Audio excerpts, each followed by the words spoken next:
del camión y retiene en sus centros la tierra al sonoro rugir del camión. Signor patria, tus sienes de oliva, de la paz el arcángel divino, que en el cielo tu eterno destino por el dedo de Dios escribió. Mas si osare un esclavo enemigo profanar con su blanda suelo, pienso patria que ría, que el cielo un soldado en cada hijo te dio, un soldado en cada hijo te dio. Mexicanos al grito de guerra, en la selva prestar el bridón, y retiende en sus centros la tierra al sonoro rugir del camión. Y retiende en sus centros la tierra al sonoro rugir del camión.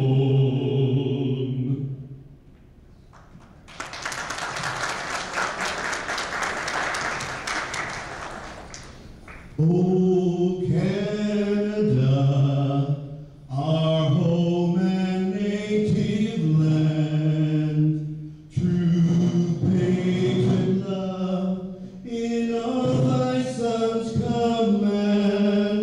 With glowing hearts we see thee rise, the true north, strong and free, from far and wide. Oh, Canada, we stand on guard for thee.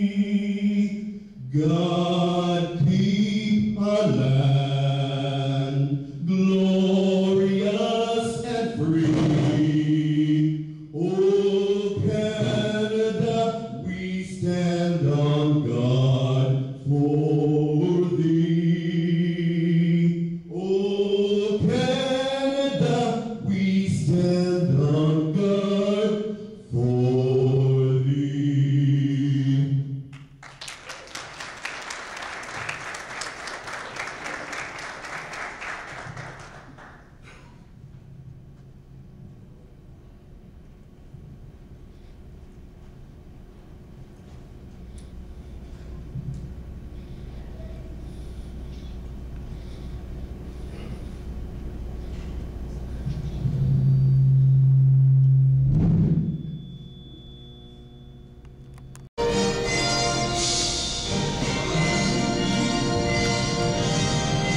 Oh, say, can you see by the dawn's early light what so proudly we hail at the twilight's last gleaming?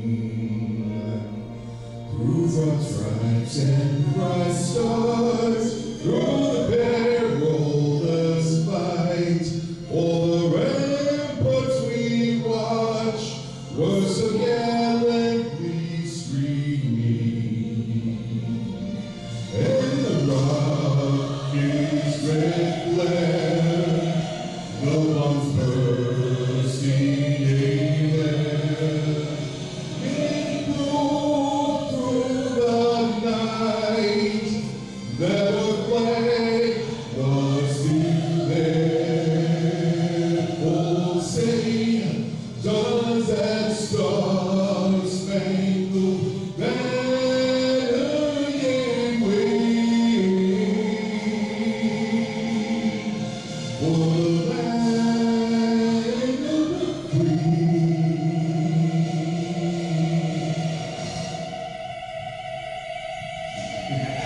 And the home of the brave.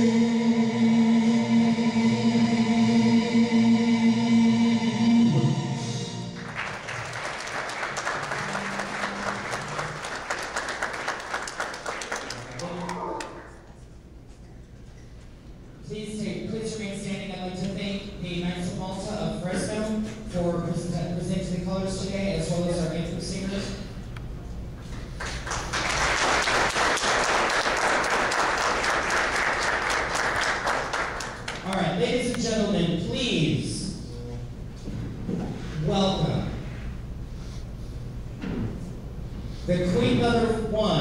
of the Americas, of the International Court System of Canada, the United States, and Mexico, Empress Nicole the Great.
Please excuse my attire, but I think you realize that it's quite human. If I would put all the regalia on, I would have passed out, I'm sure, within the first half hour. And we have invocation for the words. So why don't we invite His Excellency, the spiritual advisor to England and Americas, Empress Rhonda of Calgary, Canada.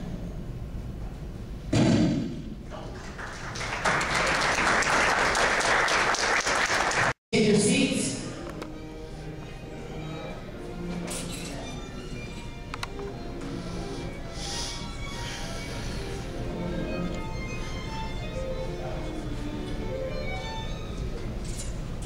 All right, as I said, we're going to start off with an entrance of the colors of Canada, the United States, and Mexico. Please rise for the national anthems and the presentation of the colors.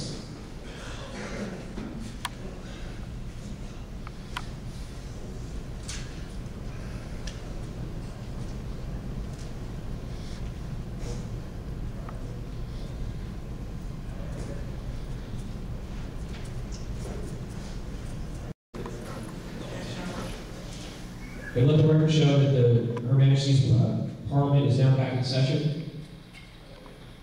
Thank you. First, before we go over the results of the speaker, I would like to thank both of you for AJ and Jonathan Pace for willing to step up to this position. Having served now in Parliament since its conception, I can also attest to the amount of work it takes to do this job. And to see two of you step up to try to aspire to do what it takes is great. And again, thank you.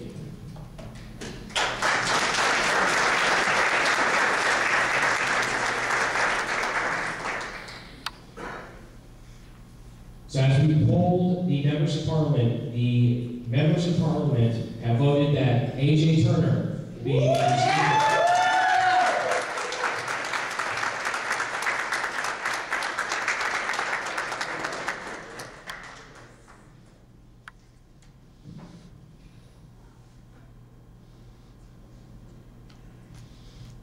We'd like to ask Her Majesty to recognize AJ Turner as Her Majesty's Speaker of the House of Parliament.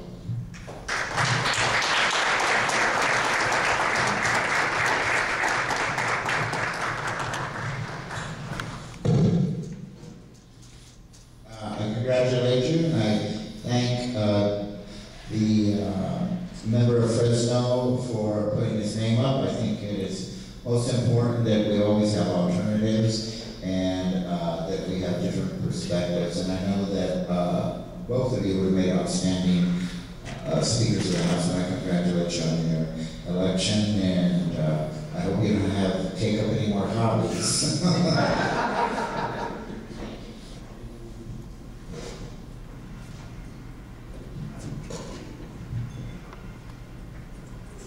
And now I'll turn over Her Majesty's Parliament to the Speaker of the House, KJ Turner. All right, thank you very much. As I said earlier, our first order, we're actually going to break the agenda just slightly.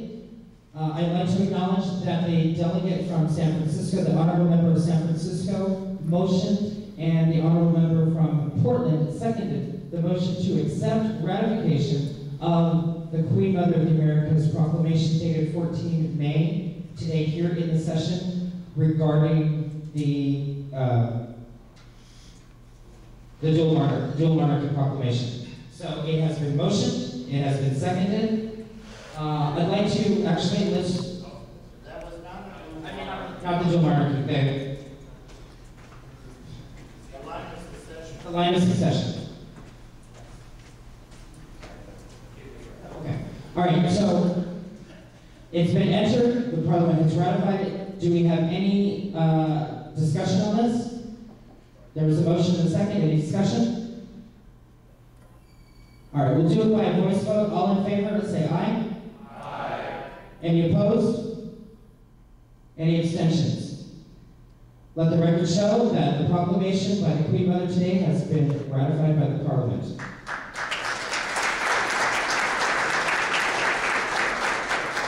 So noted. All right, and now I'd like to turn it over back to the agenda. Please welcome His Excellency, the Deputy Prime Minister of Her Majesty's Parliament, Bruce Coddington, for the Canadian Affairs Report.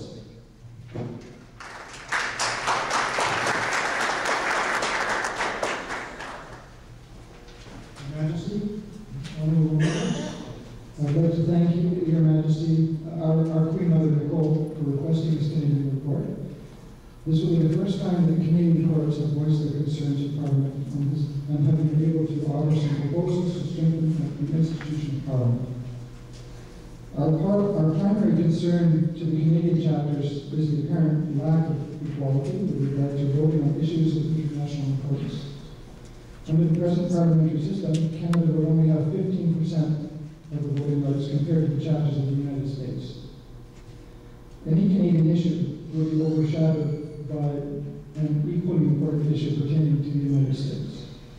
With this in mind, the chapter from Halifax, Nova Scotia presented a concept that would equalize or balance the votes of all North American chapters. Please see the map in the back of the handout, please.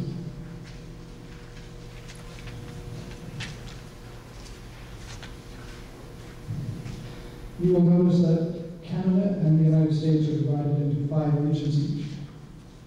It has been suggested that there will be one individual elected, as well as an alternate, to be a cabinet representative for each region.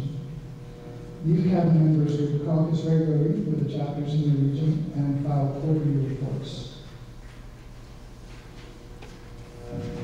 It has also been suggested that there be one Canadian and one American Prime Minister who would act as the leaders of both caucuses. Mexico will have one representative for the time being until they have more chapters in place.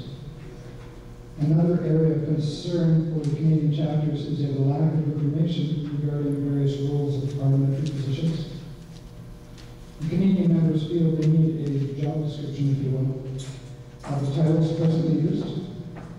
What exactly is the job of an heir, an officer of Parliament, a member of Parliament, etc.? Their opinion is that these positions need to be defined much more clearly when they are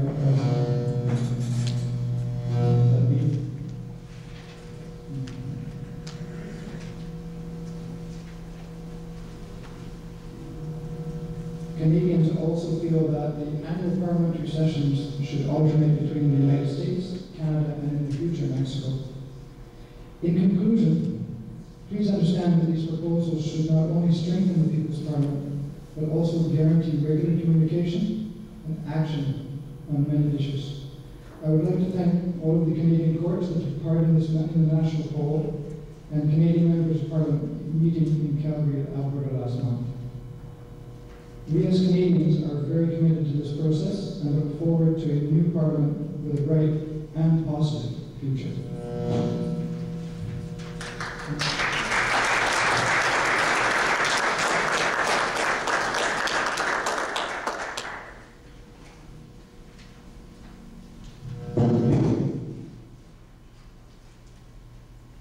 Are there any questions from us?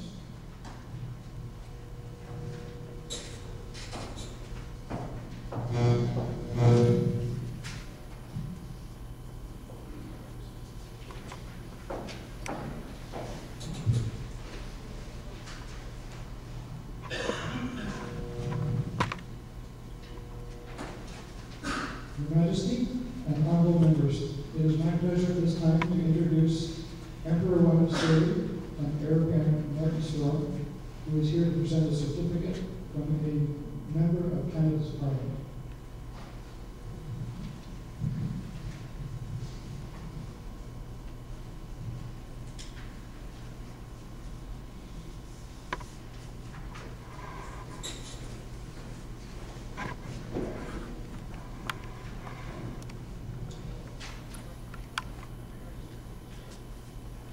All right, Emperor Martin, as an heir from Canada, is presenting this to me as a standing speaker of this body. It is from the House of Commons of Canada to Commissioner Nicole Marie Ramirez, in the city of San Diego, California. I want to take this opportunity to recognize the time and effort you gave in the successful repeal of the United States travel ban for persons living with HIV and AIDS. Your participation and that of municipal, provincial, and federal politicians from this side of the border was one of the keys to our success. Signed by the Honorable Haiti Fry, Member of Parliament and Chair of the Federal Standing Committee on the Status of Women, 29 April 2010, Canada.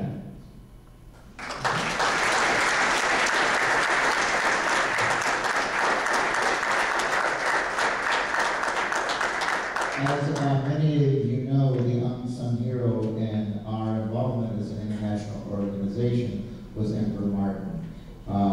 And as Emperor Martin can tell you, for a while he could not visit our empires or America because of this unbelievable ban. I want to tell you that many times I hear, and I think it is obviously a misunderstanding, that what Nicole's too political or Nicole's too involved in politics. This was a human rights issue. This was a civil rights issue. And we cannot ignore, we are gay, lesbian, bisexual, transgender, and our friends and allies.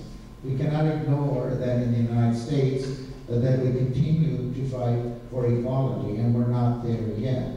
So consequently, I don't care if we're in a bowling league, a pool tournament, or the rodeo. We have to educate ourselves in our communities of the issues of the day.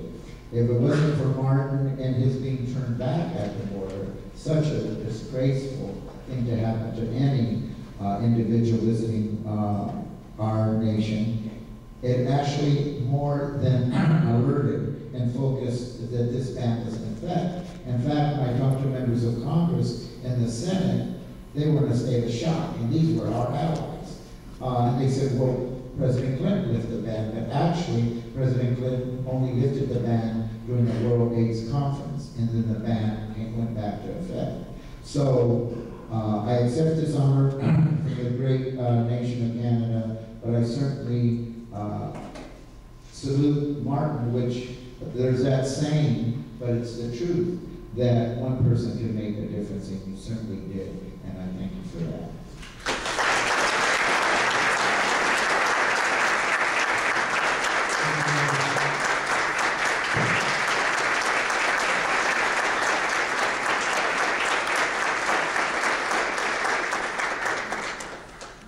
Moving along to our next agenda item, His Excellency the Prime Minister of Her Majesty's Parliament. Good morning. Your Majesty, members of the International Full Council, members of Her Majesty's Parliament. I'm very pleased to report that this last year, since Her Majesty's Parliament last met, the progress and the hard work that all of you have done to see this vision, this you've been working so hard to ensure the vision of a democratic process that each court would have an equal and one voice. And you have really, and I'm sorry, I'm going a little bit off my script. You guys have done such a great job making this happen. And I just want to say that it's not us up here.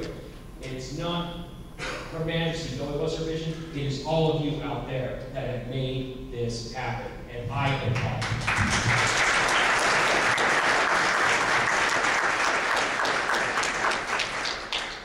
you. Each member has done an outstanding job representing his or her court. And to that, each of you have brought in to Parliament that unique vision of each court that makes up the tapestry of what the international court system is. One thing I can personally attest to, having been here since the very first Parliament meeting, is how much you guys have grown and how far you have pushed Parliament in such a short time. There are still a lot of people who don't think that this is going to succeed. But you know, when I look out at all of you guys, I know that's not true. I know that it is because of your hard work and continued hard work and dedication to this process that this will succeed. And again, I applaud you. Thank you. All your work. I'll keep this very brief. In closing, again, I want to thank you for allowing me to serve as your Prime Minister. Thank you, Your Majesty, for the opportunity to serve as the Prime Minister. And like all of you know, as I close all my emails, if there's anything you ever need, if there's any time you ever need any help, you can always reach and call me. Thank you.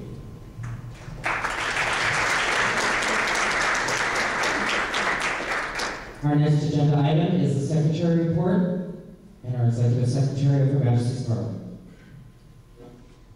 Thank you, Mr. Speaker.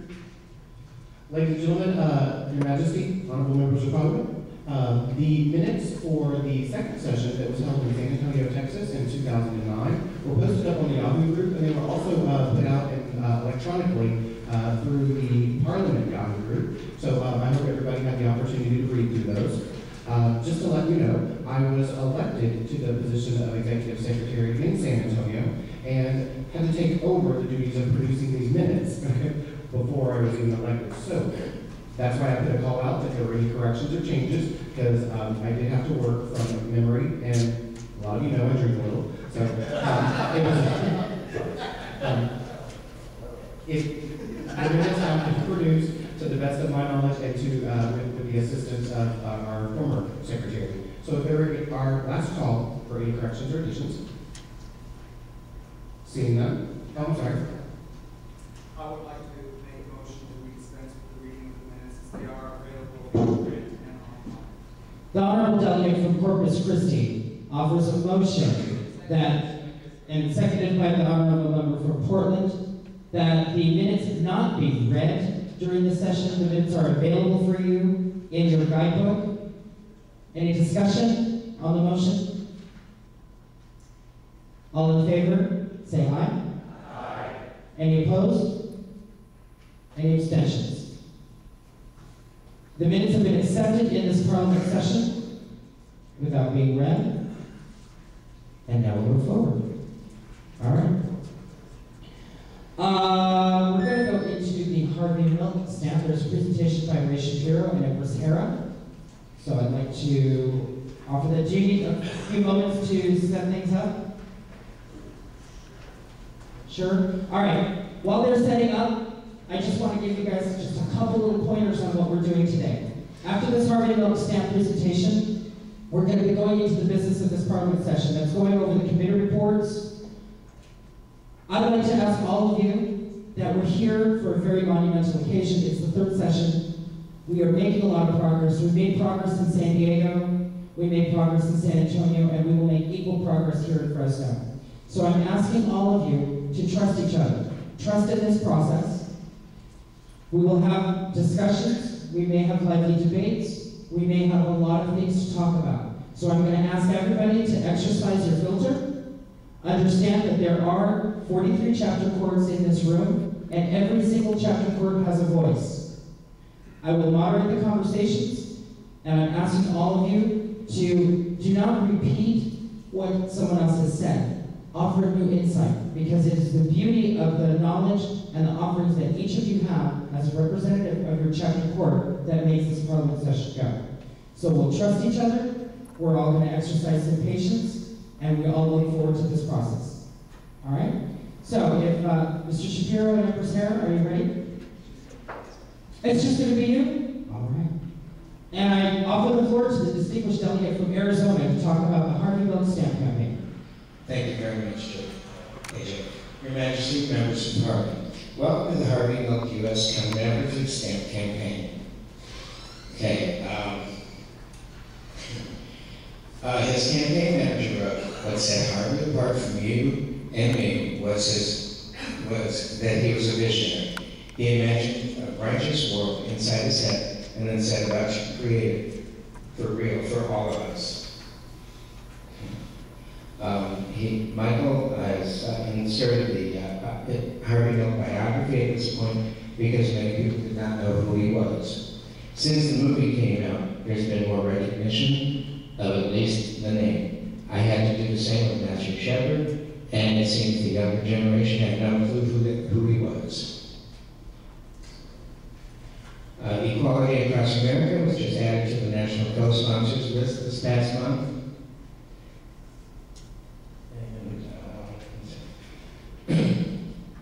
The honorary chairs, Michael has been in contact with one, Lori Jean.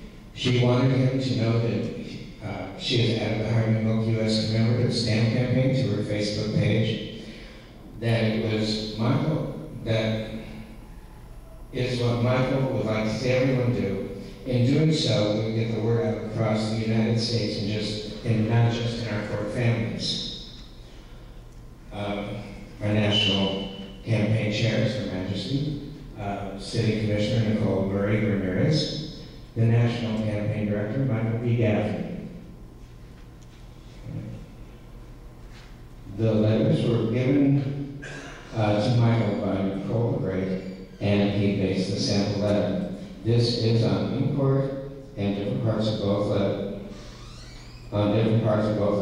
The letters are attached to the handout to read when you have time. And we'd like to let everybody know that they don't have to read this right now since it is kind of small up there.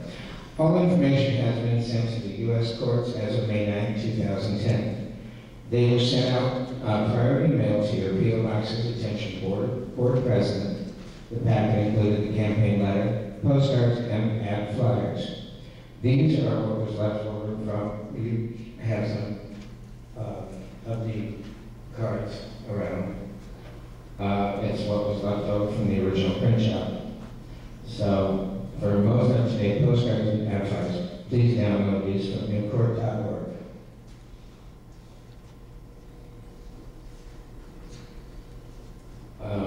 You have updated postcard on the ICC website with all national co-sponsors and honorary chairs are on your tables in front of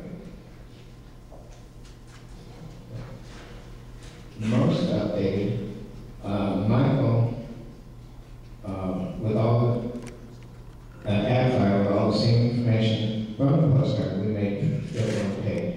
Nicole and Michael have asked the upcoming coronations please include this new coronation program. This can be made to any size specification. And Michael has also made some poster sizes to hang in the local businesses and organizations.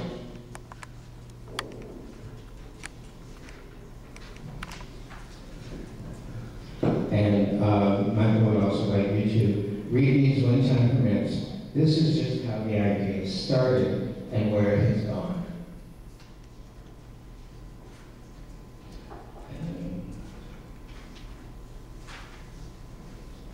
Members of the Citizen Stamp Advisory Committee, as of January 2010, there are 13 members. The members are appointed and serve at the pleasure of the Postmaster General. I couldn't find if there was a term limit, but I know that they have changed from what was listed on last year's website. And Michael, just to paraphrase the first paragraph, in the meantime, They're sending out emails to everyone on ICC, M-Court, and M-Chat to get the word out. Michael has also asked their responses as far as what they're doing to promote our U.S. commemorative stamp campaign, and he has received few responses. But since it's an ongoing campaign, he feels that he will continue to get responses from realms in the United States. And that is it. I think that all of you, the last line is very important. I'm concerned. Where was the other? So yes. I have also received telephone calls and emails on how to get involved or just congratulating our organization for doing this campaign. The facts are that we have taken the lead. There have been other efforts, but we are considered the international court system as being the major lead and focus of a serious campaign. And the results of that has been that the U.S. Postal Department has communicated to myself and my commission and members of Congress that Harvey Milk will be considered in their next discussions about stamps. And so, but in the meantime, these letters are so important. And I'm talking letters, not the emails and stuff, the letters from the heart and letters from Middle America. While it is expected that letters would come from San Francisco, that would come from New York and major cities, trust me, it'll be the letters from Nebraska and Kentucky and Texas and other cities in Utah and so forth and so on that will make a difference in this, and from Hawaii and Alaska. So these letters from ordinary Americans, but not only from ordinary Americans, but from elected officials and members of Congress who have, interestingly, who wrote the first letter were not our gay and lesbian member of Congress, they were our straight members of Congress. So when this does happen, and I know it is going to happen, think about it. At the unveiling of this stamp, which is always a huge ceremony in Washington, D.C., we will have a presence there. You will have a presence there. So I thank you so very much for embracing this. And then finally, the last thing is think about it, that every child and youth, definitely in San Diego and California, and every city in California can, because of the holiday that has been signed, know about a gay hero and role model. But throughout the United States, everyone, every person, every child will know about Harvey Milk because of that stamp. So I thank you so very much from the bottom of my heart for your support on this effort.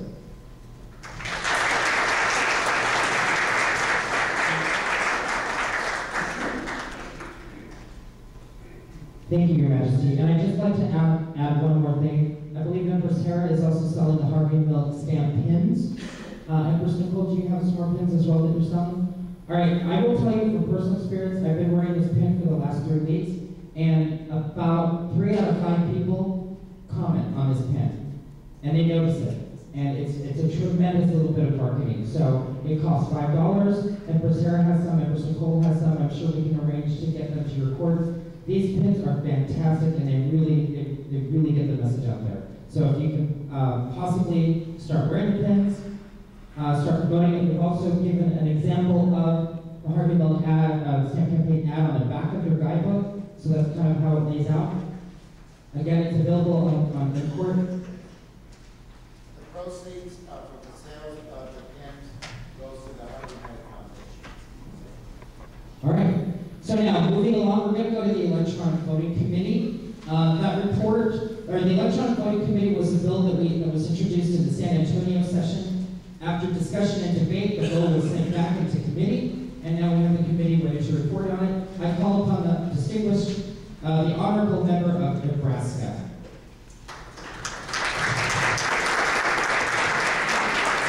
Good morning, ladies and gentlemen.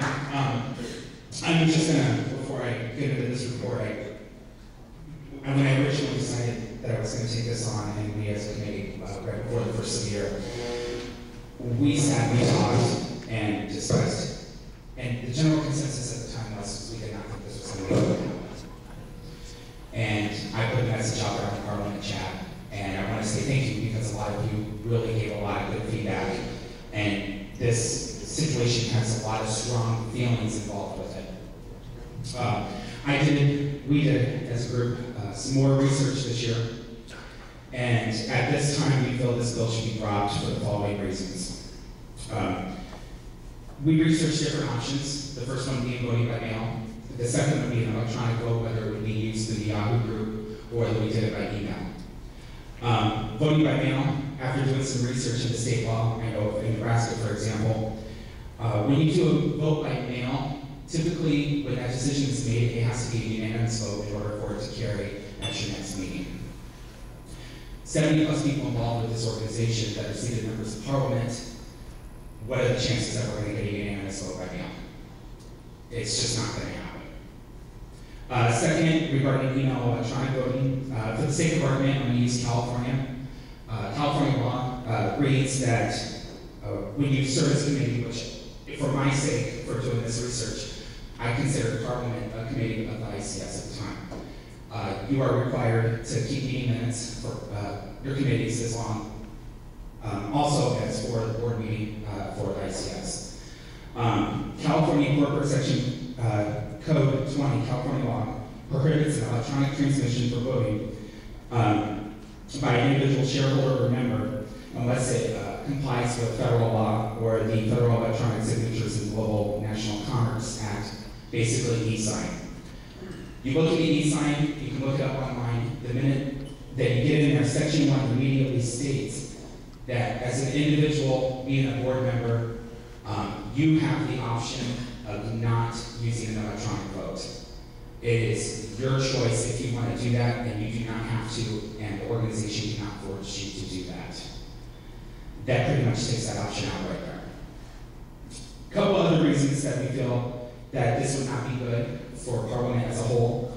Number one, it's going to discourage people from coming to the yearly meeting. They're going to want to try to do things outside of the yearly meeting where you're not going to have the option to have a public discussion and be able to raise questions immediately in front of people around you. Another example would be as if we did a vote by email. Emails get forwarded, everyone gets replied to. When you call for a vote by email and the votes start coming in, you're going to see one person after another voting a specific way without the discussion there to make sure that all evidence has been approached. It could cause a peer pressure situation where you have 15 members so far that voted yes, and everyone else is going to jump on board without really looking at the ramifications and the whole situation to see if this is really the vote that would be the best for them to submit. Another example that I put on here immediately was Speaker of the House. Obviously, we have the vote today. We did it in person. We all had the chance, because we are seated members of Parliament, to bring up any concerns, qualifications of the person that you would not necessarily bring up with an electronic vote because you would get 1 or 2 people on board and everyone else would follow. So at this point, we feel this bill should be dropped.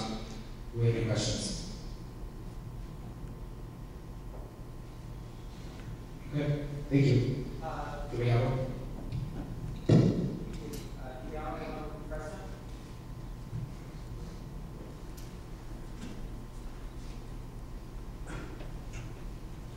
It's more curiosity than anything else.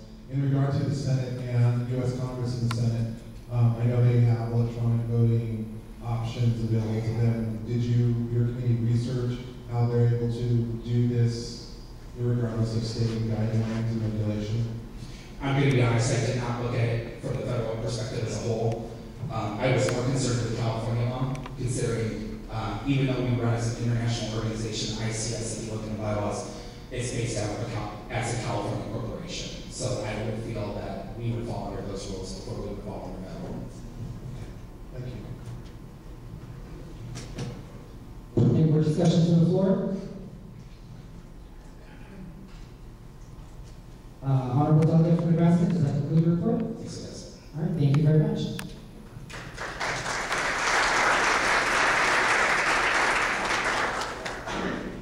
All right, next on the agenda, we're going to talk about the International Court System Marketing Standards. That's on page 22 of your handouts.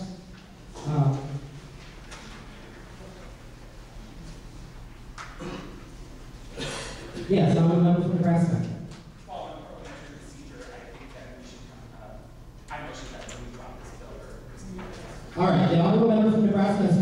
drop the bill regarding electronic voting, seconded by Alameda Imperial, and I do see that there's more seconds over on the side. Any discussion on this? Okay. The motion is accepted, and it's been seconded. We'll go ahead and take that vote later on in the afternoon when we do the formal voting process. Okay? All right, for the International Court System Marketing Standards on page 22 of your guidebooks, in the San Antonio session last year, when this issue came up, I volunteered to be the official liaison to the International Court Council, as well as with the Queen Mother of the Americas, to enhance the ability and our way of marketing what we are as the International Court System. In short, just to give you guys an example, I'm just going to take a shot in the dark, and I believe a lot of people out here use aspirin when they have a headache, or they know aspirin when they have a headache, or they use it for heart conditions.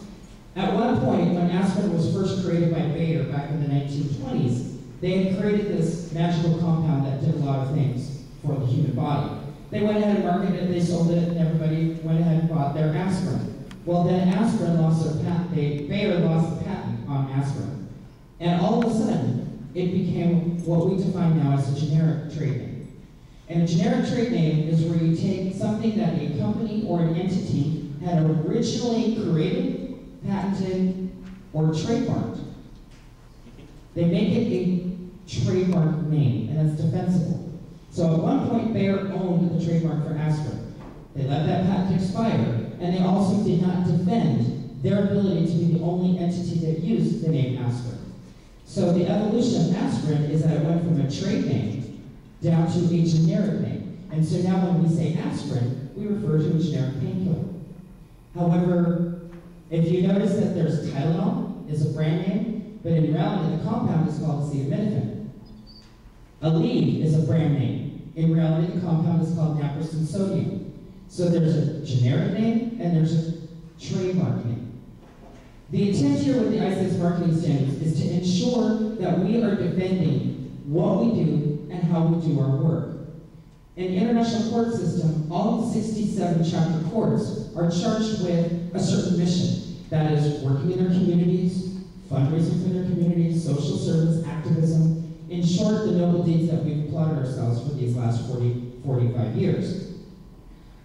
Right now, if we don't defend that trademark of the international court system and the design of the flag crown that you guys see on as a component of our pins and our logos, if we don't defend it by trademarking it and by ensuring that we are consistent in the image that's presented to the public, then anybody out there could take that crown, could call themselves an imperial court, raise money, and where's the money going to go? Okay? What we want to do is we want to get to a consistent brand image, and that means that we consistently call ourselves the International Court System of Canada, United States, and Mexico. We consistently use the logos in a consistent manner that does not alter the logo, that does not change the logo.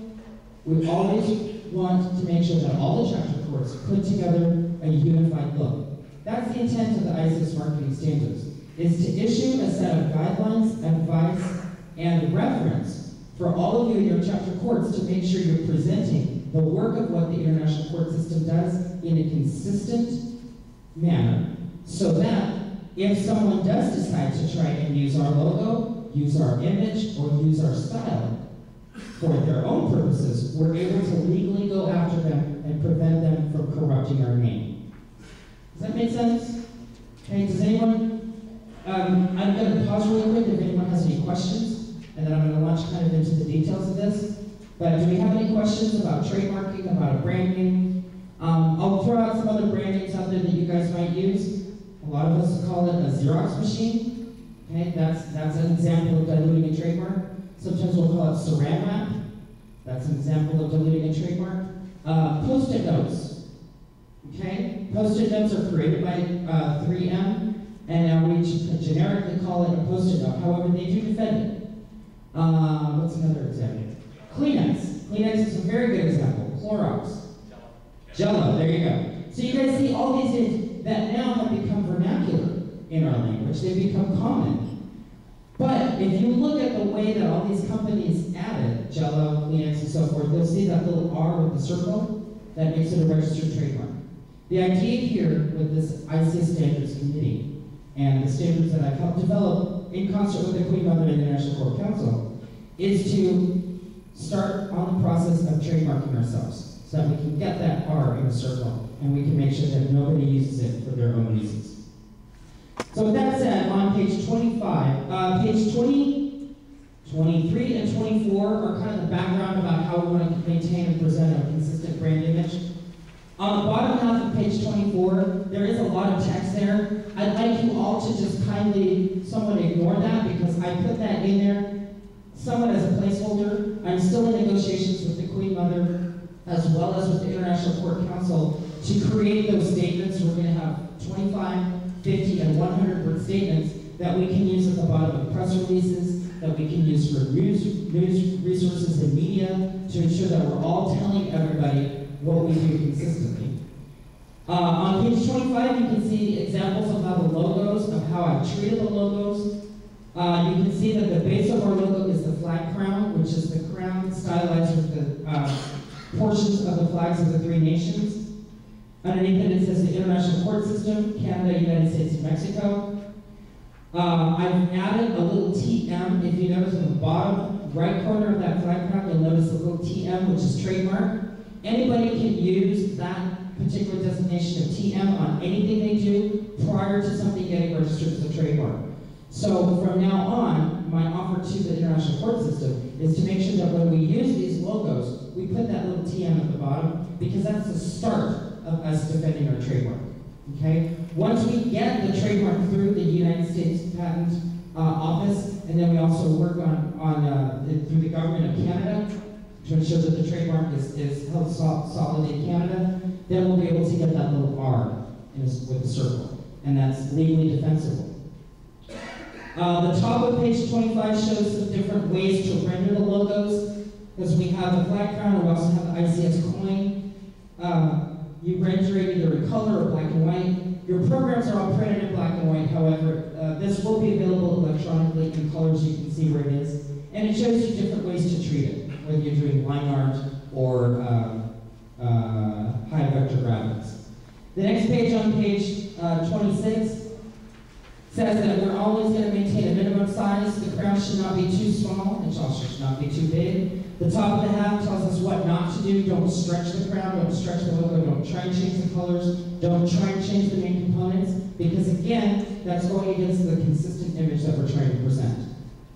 All right, page 27 shows a list of different ways that these logos can be used and the best application of the different logos. If you notice, like the second line says one color process printing, and there's 4 different logos you can use. I think a lot of you have these medallions that the Queen Mother has made, or medallions that your courts have made. You know that when you make a medallion or a pin, you have to do it in line art so that you can get the metal and the enamel correct. Okay, there's an image of our ways to do the line art for this logo. All right? And then we're going to continue on page 28, 29, talks a little bit more about how trademarks happen, choosing your logos. The top of page 28 shows, right now we have the Parlament logo, which you guys all see on the screen up there. That's also going to be a reflection of the medallions that the Parliament is going forward on. There will be more logos added. For instance, right now, the Queen Mother, we've just released this International Court System 45th anniversary stylized metal. Okay, that will also be included as part of our trademark. We've got a new logo for the 45th anniversary. There's a logo for the Women's Summit. There's a logo for the Transgender Summit. There's a logo for several other different things that we do. As the parent, quote-unquote, corporation, the International Court System, we're going to trademark that flag crown and the stylization of the International Court System of Canada, United States, and Mexico. And then from there, we can derive the different renderings, such as this 45th logo, and when we decide to create the logo for the Golden Jubilee. Make sense so far? Everybody with me? Okay, do I have any comments or questions or any concerns? Once again, this is draft version. I've worked with some members on the ICC for the last year since San Antonio to kind of get this ironed out. I'm still working on getting the mission statement. We're going to add the mission statement that Parliament has created, which we'll hear about in a little bit. We'll also create some of the text This is right now, as I said, in draft. We look to possibly have a first or second draft and maybe a final out to all of the courts. My target is the end of the year, and at that point, I have to probably swindle someone in the ICC to lead the trademark committee. Someone has to do that. I may do that, I'm not sure. But we are going to get a final version. Right now, I can make it available to you guys so you can start using it, so you can start getting used to understanding that we want to maintain that consistent brand image. All right? Questions? Go ahead. The distinguished member from San Francisco. How soon would these images be available to us electronically? These images are currently available right now. I will let you all know, if you guys have a pressing need to use a couple of these logos right now, I can go ahead and send them to you on a treatment. I'm going to work with Emperor Joseph of the ICC Council to put all these on the website. This package itself will be on the website. If you notice, certain larger corporations will always have identity guidelines so that when people use their logos, they're available on the website. So we'll have this packet in its final version available on the website, as well as all the different types of logos. I don't know, do you think we can get it done by Kentucky, madam? Awesome. I think we probably can. I'll work with the ICC and maybe get it done. But we'll have the logos available. I asked because San Francisco is in the midst of rebranding our own. Oh, very good. Okay. Great. I'll make them available to you. Give me your email address and I'll make sure I get them to you. And just as San Francisco has just said, I'm doing this for the ICS as the parent of the 67 chapter courts. All of you in your own courts, you can all trademark your own logos. I think every single court has a very distinct brand image. And we all traveling the court system and traveling around the country in Canada, we also notice that everybody has that distinctive feel. So each court can also trademark their own logo to defend their work in their city. And it can also come from what we're doing at the ICS level. And did I answer your question? All right. Anybody else? Any other questions or comments? All right. Oh, yes. The distinguished member from Spokane. I just wondered, out of curiosity, the cost of the patent. The cost of a trademark, I believe, is initial trademark for full filing for at least 20 years is $295. It's very simple. And it takes about a year and a half to 2 year process, because you have to make sure that the way you create it, word it, and file it with the U.S. Patent Trademark Office has gone over with legal. We'll have to have a lawyer look over it just to make sure that all the I's are dotted and the T's are crossed. But it's about a year and a half process, about $295 to file. Thank you. Anybody else? All right, so that is my report as the liaison to the ICC for the International Court System Marketing Standards.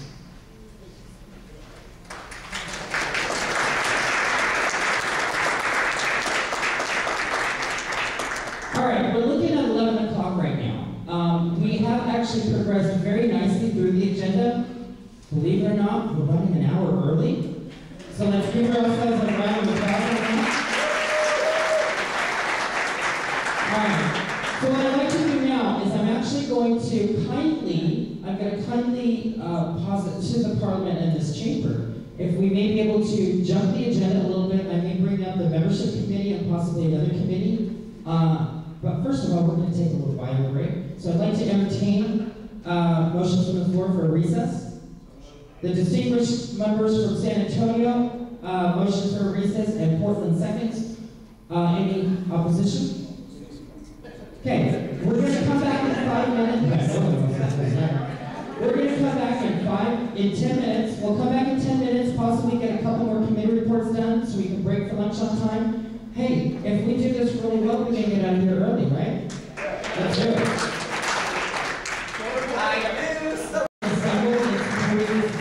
Very great campaign. You think we're probably going to need to put another order in for that? All right.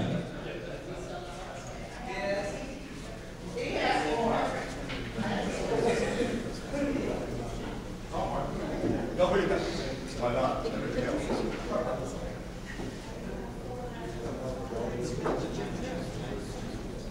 All right.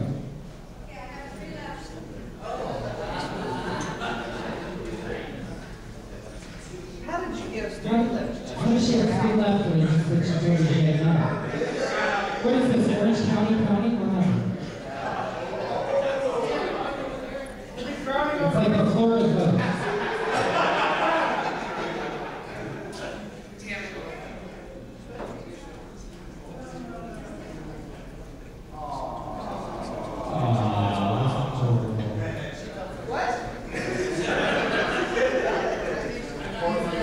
All right, members, if you'll please take your seats while we convene.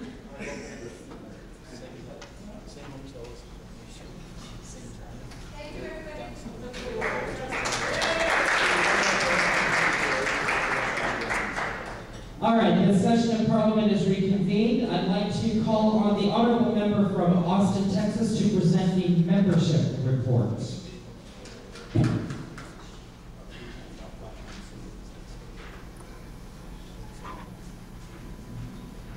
Thank you.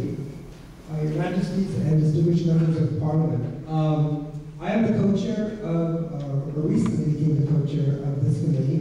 JC, who is the chair representing Austin, couldn't be here, so she asked me to present on her behalf. So I'm going to read a letter that she sent, and then we'll go into a little bit more detail if you guys so desire. JC was approached by the Speaker of the House to take on the task of chairing the membership committee for Parliament. The intent of the committee is to gather information from the various chapters about how to promote, retain, and seek membership. The task will be accomplished by disseminating a survey to each of the chapters through the members of Parliament. The survey would then be distributed among the membership, especially the board members and college, which represent the history and knowledge base of each of the chapters. Unfortunately, the first survey, which was circulated around March of this year, was not very successful. We received a completed survey for about 5 chapters, and although we are grateful for those, we would like to have feedback from all of the chapters of the ICS. The second survey was disseminated on May of this year, with a deadline of May 22nd.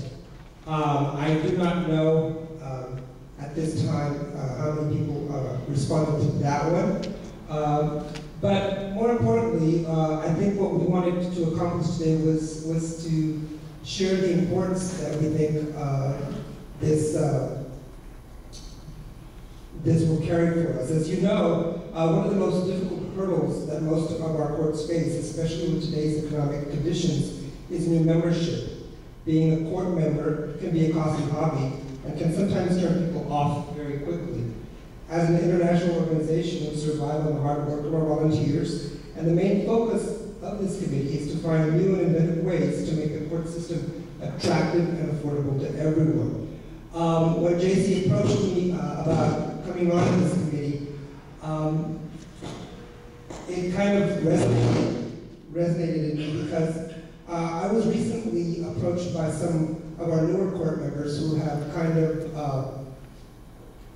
disappeared with this very problem. They feel like they're disconnected. One of the things that the Queen Mother said earlier about us becoming a country club kind of resonated as well, because that was the feedback that I got from these new girls. I said, I haven't seen you around, I haven't seen you at the shows, I haven't seen you at the fundraisers. And that was what they told me. They said, well, we don't feel like we're included when we don't go to coronations and other places. Some of the elders of the organization, kind of put us down because we can't go or we can't afford to go. And so I think that this is something that we all can benefit from. We need to look and see how some of the successful courts manage to bring in new people, to retain them, to make the court attractive to people so that they can come and help us. Most people will give you their time. Not everybody has the same amount of income or money. Not everybody can do the same thing. And I think that by us sharing information and this knowledge base, that we can probably help each other to help the organization grow. I do want to redirect at this time to our Prime Minister Nathan, who is going to give us a little bit more information, because we did pull back the survey because it's going to be kind of reworked so that it's more inclusive to other courts. Nathan. So, the distinguished member from Austin is yielding the floor to His Excellency the Prime Minister. Thank you. So, just like the distinguished member from Austin discussed, there is a little background with this committee. This committee was actually formed out of our San Antonio session. We had approached some chairs. We actually had people sign up for that committee. Come December, this committee had pretty much dissolved. People who were actually active on it were no longer had any inkling to do anything with it. So in fact, we did approach, instead of just saying, you know what, we're just going to give up on what the Parliament wanted. We looked for another avenue. We looked for some people who would pick up that mission for you guys. JC and, I'm sorry, CC, thank you, did do that. And actually, they did a great job of picking that up. Now, the first one that did go out, there was only 5 courts, and that was kind of a testing out to see how this process would work. We sent out the survey, we got to respond back. We tried a second one. On the second one, there were some errors, and they were never meant to be offensive, or really they were just never meant to be offensive. Upon learning this, and what the thing was we forgot, or not forgot, is we not put into account that the Canadians do not have states. The Canadians count their census a little bit different than we do. Now, what we decided to do is we will pull that. Myself and the Deputy Prime Minister, Bruce Godfrey, are going to work with the committee, and what we're also hoping is maybe asking our fantastic Canadian representatives to also work on this committee, so the next time we try this, we will have a better basis so we can make sure we get all the information. And so right now, where the committee stands is, one, it is an open committee, and we are asking others, especially from our Canadian delegates, to come and help us with this committee, as well as myself and Bruce are going to work on it as well. Any questions? Yes, the superstar from New York. I request that when you put together your document, you consider individualizing it so that I can take a document and hand it out to all 178 of my members. You consider yourself transgender, you consider yourself. I can collect that information and give you a document. 50% of our members are African American and 30% are women. So that way, everyone can participate. Right now, I have to sit and go through a roster and kind of guess, does this person consider themselves transgender? Let's make it individualized so that we can all ask our members to be part of this. All right.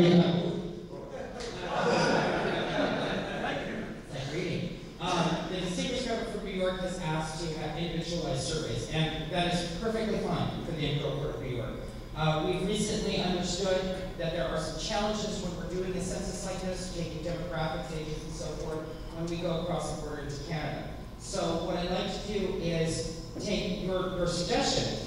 It's fantastic, and ask all the courts, if you choose to do so, we will provide that for you. If jurisdiction laws or any other barriers to complaints, as far as taking the census or survey, are encountered by your court, we'll also acknowledge that. But right now, if there are courts who would like to avail themselves of the offer or the suggestion that the delegation from New York has asked, which is an individual type of report and questionnaire, we'll go ahead and take care of that, and we can interface directly with that membership committee. We'll make sure that we get the information exchanged. Also, if you are interested in serving on this committee or any committee, you can always come back here and sign up with us. So make sure that you do know that you can do that at any time. I'm going to turn it back over to our speaker. Okay, and then the final note on the membership committee is, with the assistance of our Prime Minister and our Deputy Prime Minister, Nathan and Bruce, we are working to acknowledge the boundaries that we have and the barriers that we have when it comes to how we deal with this in our Canadian chapter courts.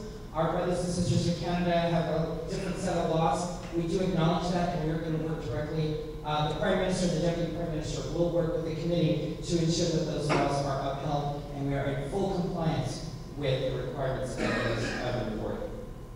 Any questions? Comments? All right. All right, that's going to conclude some of our morning business. So what I'd like to do right now is, number one, I do want to tell you that coronation ticket packages and so forth for the 37th coronation in Fresno are available just outside this volume and will be available throughout the day. There is some additional information about this coronation weekend that we'll be providing you this afternoon. So I don't want to make that announcement. Secondly, we are going to break off a little early and go to lunch. We're going to give you an hour and a half, can you believe it, to take care of this lunch. So with this hour and a half, I'd like to ask you guys all to indulge me in doing a little bit of take-home homework for this lunch session. You have an hour and a half. I'd like you guys to caucus on this, to discuss things. I'm going to point out three things only. If you'll turn into your booklets to page 33. Page 33, this is the fundraising committee report. First of all, I'd like to, my deep apologies to the distinguished member of Corpus. We inadvertently made that distinguished member from Houston, and I understand that there's some competition there, and I do apologize. It is not. The distinguished member from Corpus is representing Corpus, not Houston, in this fundraising committee. But I'd like you guys, on page 33, you can see an overview of what the fundraising committee has done. The next couple of pages are one of the phases of the report. There's also, in your collection of documents that's in front of you, there is this document that's stapled. It says Imperial Court, International Court System. It's phase 2. All right, please take this to lunch with you and kind of discuss, look it over. We'd like you guys to make notes. These are your copies, so please make notes for your questions so that when we come back to discuss this after the lunch, if we're looking for sort of business, this fundraising committee discussion, when we come back, questions are definitely encouraged. All right? And our distinguished member from Corpus is very willing to field those questions of all three items. All right? Your second thing, that was the first thing. First thing is the fundraising committee. Your second little bit of homework I would really ask you guys to indulge me on is on page 39 in your membership book. Page 39 starts the design committee. All right, the design committee talked about the Parlament logo as well as how we're presenting ourselves. We do have some additional information for you regarding the Parlament logo itself, but I'd like you to just look over this information. Again, please bring your questions. We will be presenting this committee report after the fundraising committee report. So that's number 2. Number 1 is the fundraising committee. Number 2 is the design and standards committee. And then finally, and this one is really dearly important to me, and it's really important to how we do business with the Parliament. That's going to be on page 43, is the overall report. That's the tribal and mission statement. Please read this over a little bit so you're familiar with it. And the important part that I'd like you guys to take away and come back fully prepared after lunch is going to be on page 4. Underneath the officer's roster, your second page is the cover, page 4. You can see the international criticism from the officer's roster, and then there's a graphic underneath that outlays the proposed mission statement from this committee. Please read it. The committee members for the trifle, where are they? They are Ron Russell, Fort Worth, Arlington. Sir, would you please stand? There's also Waco, Mr. Griffin. Would you please stand? And Houston's up here. Is Dan Stoltz here also? There we go. All right. If you all three, please remain standing really quick. With regard to this mission statement, please talk to these 3 gentlemen during your lunch. If you have questions or comments, maybe about editing or syntax or grammar or whatnot, this mission statement, I think, is absolutely fantastic. I think it's wonderful, and I would love to see us take action on this mission statement this afternoon. So please discuss with these 3 committee members to give them your comments and feedback. All right, thank you so much for standing up for me. So that's, again, 3 bits of homework. First one is the fundraising committee. Second one is the design and standards committee, and the third one is the mission statement. All right, so like I said, we're going to break for lunch. We will come back here and reconvene at 1 o'clock. Right now, I'd like you all to stand as we dismiss the heirs apparent to the Queen Mother of the Americas, Empress Tara of Orange County, Emperor Rob Surreal of Spokane, Emperor Martin Storm of Surrey, and Emperor Terry Sidey of Sacramento. Ladies and gentlemen, the Queen Mother of the Americas, Empress Nicole the Great.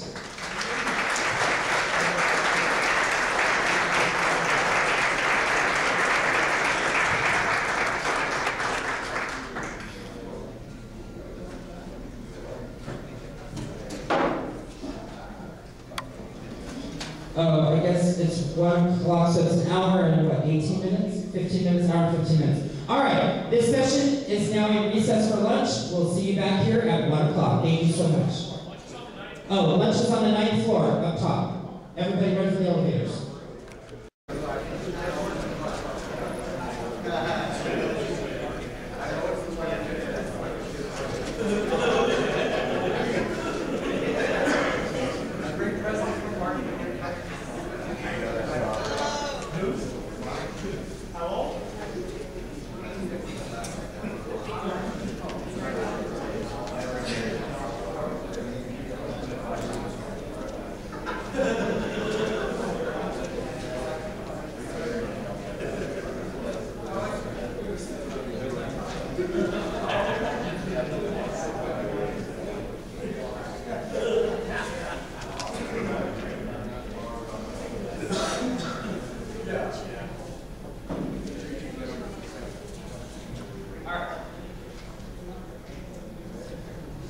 All right, we'll reconvene right now. We're going to go into the membership committee, but I have one really quick piece of business first.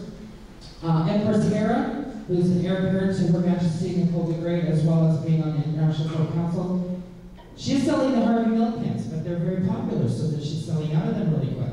I believe she has 16 left. Not even 16? So right now, we're gonna, you guys have seen SE on TV? Okay? This is the Harvey Milk stamp pin. It's available for $5. But wait, there's more. Those of you who come up and get a Harvey Milk stamp, Empress Nicole went through her storage and found these are from the 40th anniversary of the International Court System. So, y'all get a little IT badge holder. Yeah. You know what? I'm gonna give one to Jackie just because it's Jackie. There you go. All right. So the Harvey Milk pins are being sold very quickly.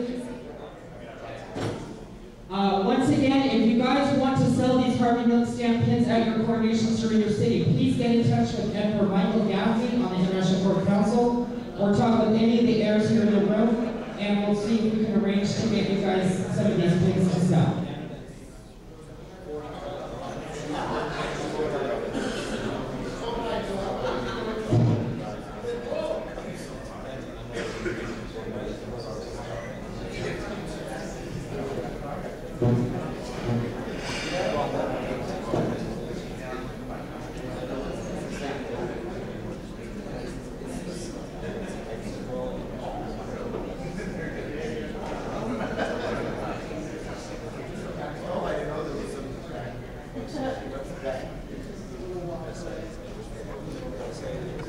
We got Empress Hera of Orange County, Emperor Ron Surreal of Spokane, Emperor Martin Storr of Surrey, and Emperor Terry Seiden of Sacramento. Parliament members, Queen Mother I of the International Court System in the United States, Canada, and Mexico, Empress Nicole the Great.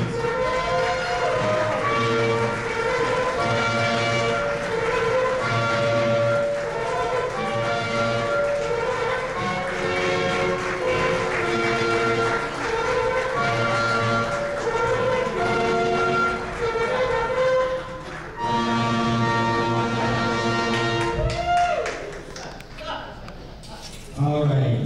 Did everybody enjoy lunch? Yeah. Fantastic.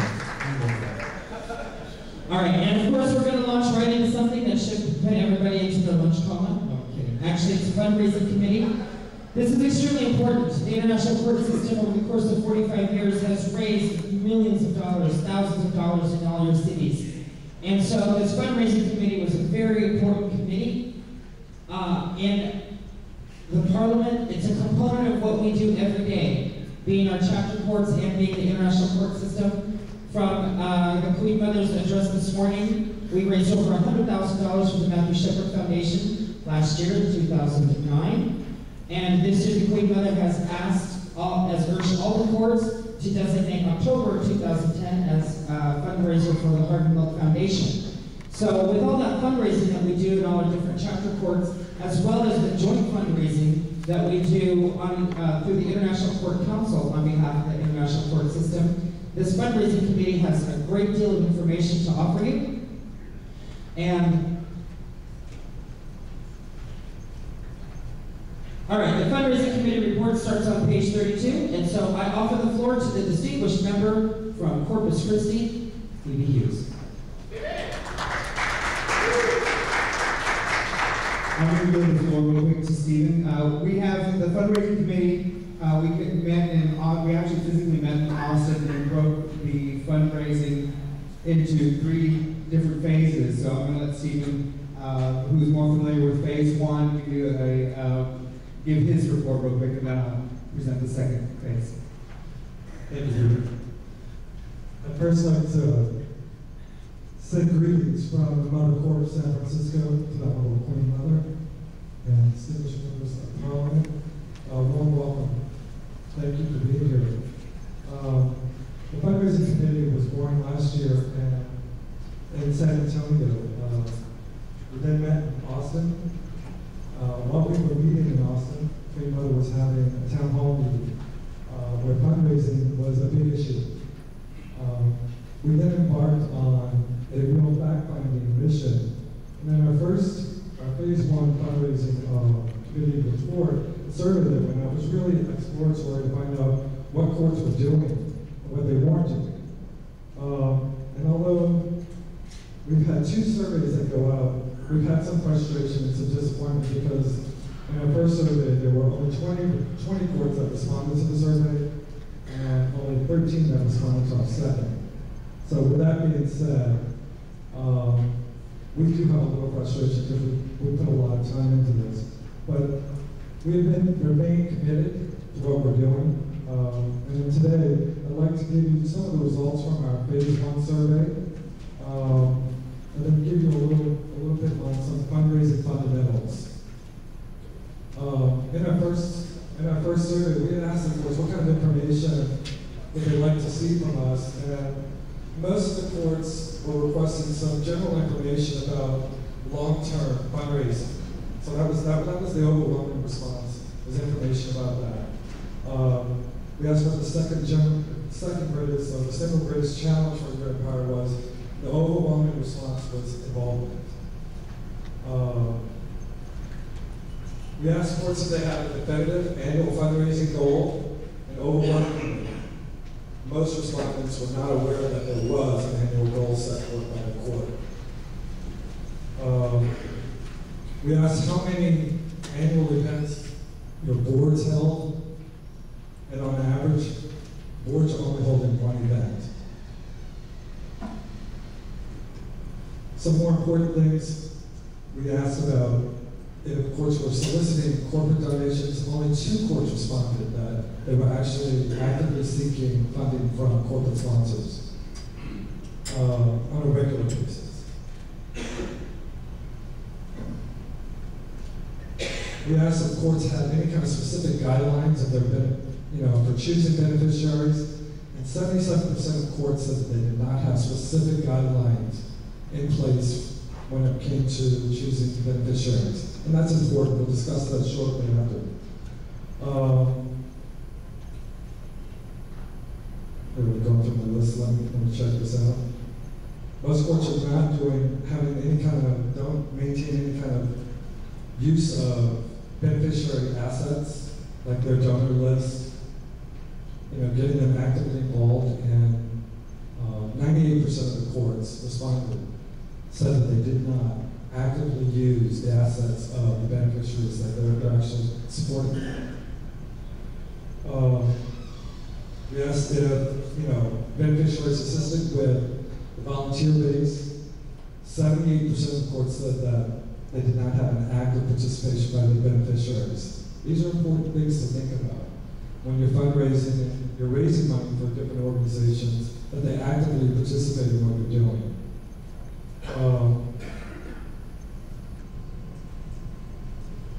Something that has been going on in the fundraising world today is self-sustained endowment funding.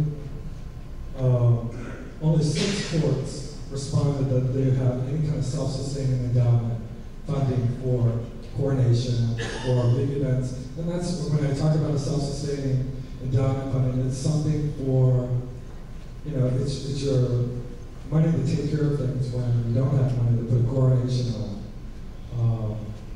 And we'll talk about that a little bit more shortly. I just want to get through this survey. I'd like to now kind of dial into part of your packet. There's a thing that says it's a fundraising committee guide, and there's some fundraising fundamentals. You know, one of the things that's really important is that we all recognize that 501c3s are a business. Stephen, pause just a second. That's page 35. He's referring to page 35 in your book. Thank you. And Stephen, no problem.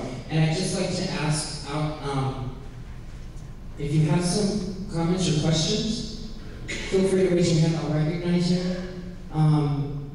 Again, there's a lot of work that's in this committee. There's a lot of information. So if you do have a question, if you don't quite find the opportunity to raise your hand, write it down. I do really want to elicit as much feedback from all of you as possible. Your Majesty, do you have anything you want to add right now, or do you want to kind of continue, or? Okay. Yes, please interrupt if I'm talking about something that you don't understand, or if you have any questions. Thank you. So right now, we're going to pause you just for a second and yield the floor to Her Majesty. Oh, not yet? Okay, she's Well, this can either be that or beheading or any number of things. So, all right, Honorable Member from San Francisco, if you'll continue, please. Thank you. One of the biggest things with charitable fundraising is having a long-term strategic plan. And it's something that I think that's where we fail as organizations. What we really struggle is not having a long-term plan. And when I talk about a long-term plan, I'm talking about a 3 to 5 year plan in place that you actively use as a guide for your organization. And if your court doesn't have one, it's something to really think about. It's because that's how you sustain your court long-term. You know, I look at charitable nonprofits, they only succeed if they have a long-range strategic goal in mind. And that strategic goal has to be, everyone in your organization needs to know what that's about. They have to be informed about what the goals are of the organization. I want to talk a bit about board of directors of organizations. You know, in a charitable nonprofit, our board of directors are volunteers, but they're also the key component to successful fundraising. They are the leadership role, and I found it a bit alarming that when we surveyed courts, there was only one board of directors event annually coming back from those courts.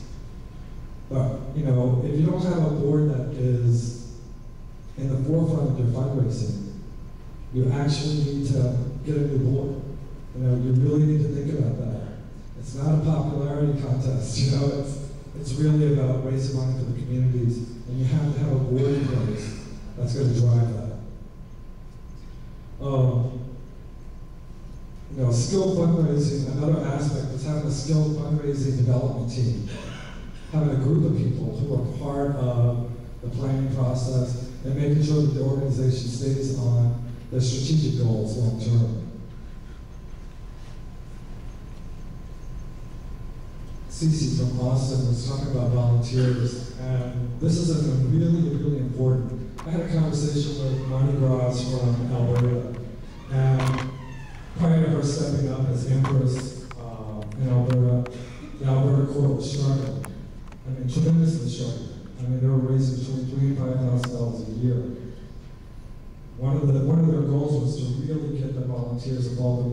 And I'll never forget what she said. She said, the key to keeping volunteers involved is offering a permanent liaison to the volunteer corps. Someone who's knowledgeable about fundraising goals and about the organization and who is available to the volunteers when needed. If your volunteers don't know what they're supposed to be doing, you're not going to be successful. Volunteers respond best when they know what their jobs are. They know that they have a set amount of time to do things. You know, we don't want people working, you know, an event from the beginning to the end, having worked in shifts. But that has to come from, you have to have one person who's really the liaison between all of them to keep people informed about what they need to be doing. And it's one way that we can sort of embrace and bring new life into our organization. You know, people want to know what they need to do. I want to talk a bit about the energy behind fundraising and the long-range market plan. Unless your organization has a golden goose, who can turn, somebody you can turn for short-range donations or can be an asset, let you borrow against assets that they have. There are no quick fixes in charitable nonprofit world. Traditional funders, corporations, even individuals, usually avoid an organization in crisis because to them the need for fast cash means that the group has a turmoil. It doesn't, you know, as cold as that may seem, it's the reality of what happens in the nonprofit world. Everyone understands. Yeah, I like this. Stephen, actually, hold on just a second. As you're reading this and as you're hearing this, I think a lot of you in your heads are thinking how you're going to apply this to your courts. So while you're doing it, you guys all intimately know how your courts operate. While we're talking about this, if there's something that doesn't quite make sense, again, raise your hand or write it down. But definitely think about how what they put together very, very nicely, they put together a lot of great ideas, a lot of ways to do things. So think about how it would apply in your court. And let me tell you this. Just because the gentleman from San Francisco was speaking doesn't mean that some sort of the concepts can't apply to the Court of Dallas, or the Court of Sacramento, or the Court of Halifax. They may all possibly apply in your court. And don't think that you're talking just about your court because you're from there. Put it out to the group because there may be another court on the other side of the country that may benefit from your question. Okay, so all questions are good, all inquiries are good, and so think critically about this, how it not just may affect your court, but how another court in the room might benefit from your comment or question. Okay? Please continue, sir. Thank you. Thank you, Jim. I want to talk a bit about some types of fundraising. One is an annual campaign, and in the nonprofit world, this is the bedrock of all fundraising. It's a time period that has a specific beginning and an end, where you can go out and get unrestricted funds. Some do it with mass mailings, some do have an event, but they reach out to the people in their organization, and they reach out to people within their community that they know can help them to give them unrestricted funds. Sometimes it's a donation of $20, but if you ask people, you might get 1,000. But it's a time where you can, if you have an annual fund, you kind of start your year off with a nice bump. You know, but it's really the bedrock of all fundraising. You know, the biggest fundraisers out there that I, you know, or organizations that I've worked with, the annual campaign is where they have, that's their base for the year. You know, and everything else on top of that is great. You know, a big tip in this is that by repeating your annual campaign at the same time every year, it becomes very cost effective to manage, and it helps donors develop a habit of planning an annual gift for your organization. And this is really critical. So not only doing it, but doing it at the same time every year, people understand that, oh yeah, I gave to them last year. Let me give to them again this year. You know, and as donations come in, there's some really important things that you need to consider. You know, I always say that the list of donors from an annual campaign, it's worth its weight in gold.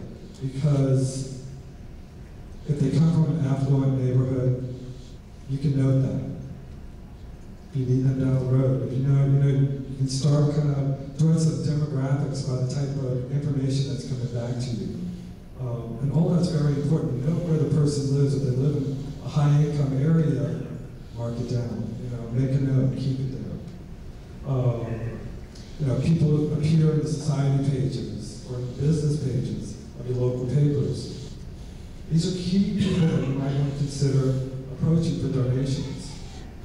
You know, we all have communities that we have people that stand out, that like to be involved in our communities. And sometimes it only takes us asking. And we build bridges and we build alliances with people that we might not necessarily think about by doing this.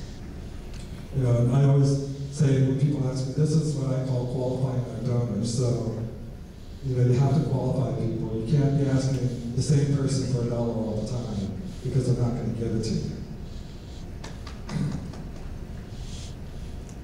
I want to move on to corporate funding and some foundation gifts. Most corporations and foundations give funding restricted to specific programs and charitable focus of the applicant. These funds typically go untapped by a court because of the lack of a long-range strategic funding process. You know, when we don't have long-range plans, it's hard to go to corporations for money to help you. There are some key things that you can do, though, if you want to start going after corporate money. One is start, you know, it takes time and it takes research. Know who the corporations are in your community. Request specific guidelines from them about their community giving programs. Find out what those things are. You know, some of them have deadlines, different times of the year. You find out where they are. And this applies to every community, big city, small town, across the board. It takes work. And corporate and foundation solicitations need to be set up on a schedule so you know that in January, these are the deadlines for these corporations. We get our request in. In February, these are the corporations that have deadlines. You know, so you have to be kind of conscious of what's going on. I think that's where having a team of people in your organization that are dedicated to funding becomes really important. And you know, it's not a quick fix,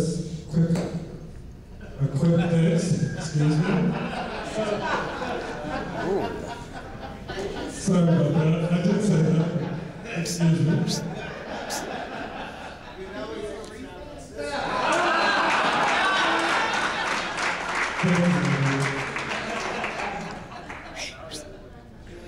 Now I'm wiggling to each other's way.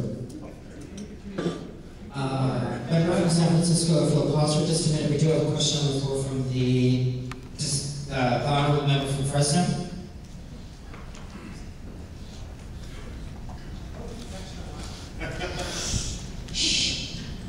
Not yet.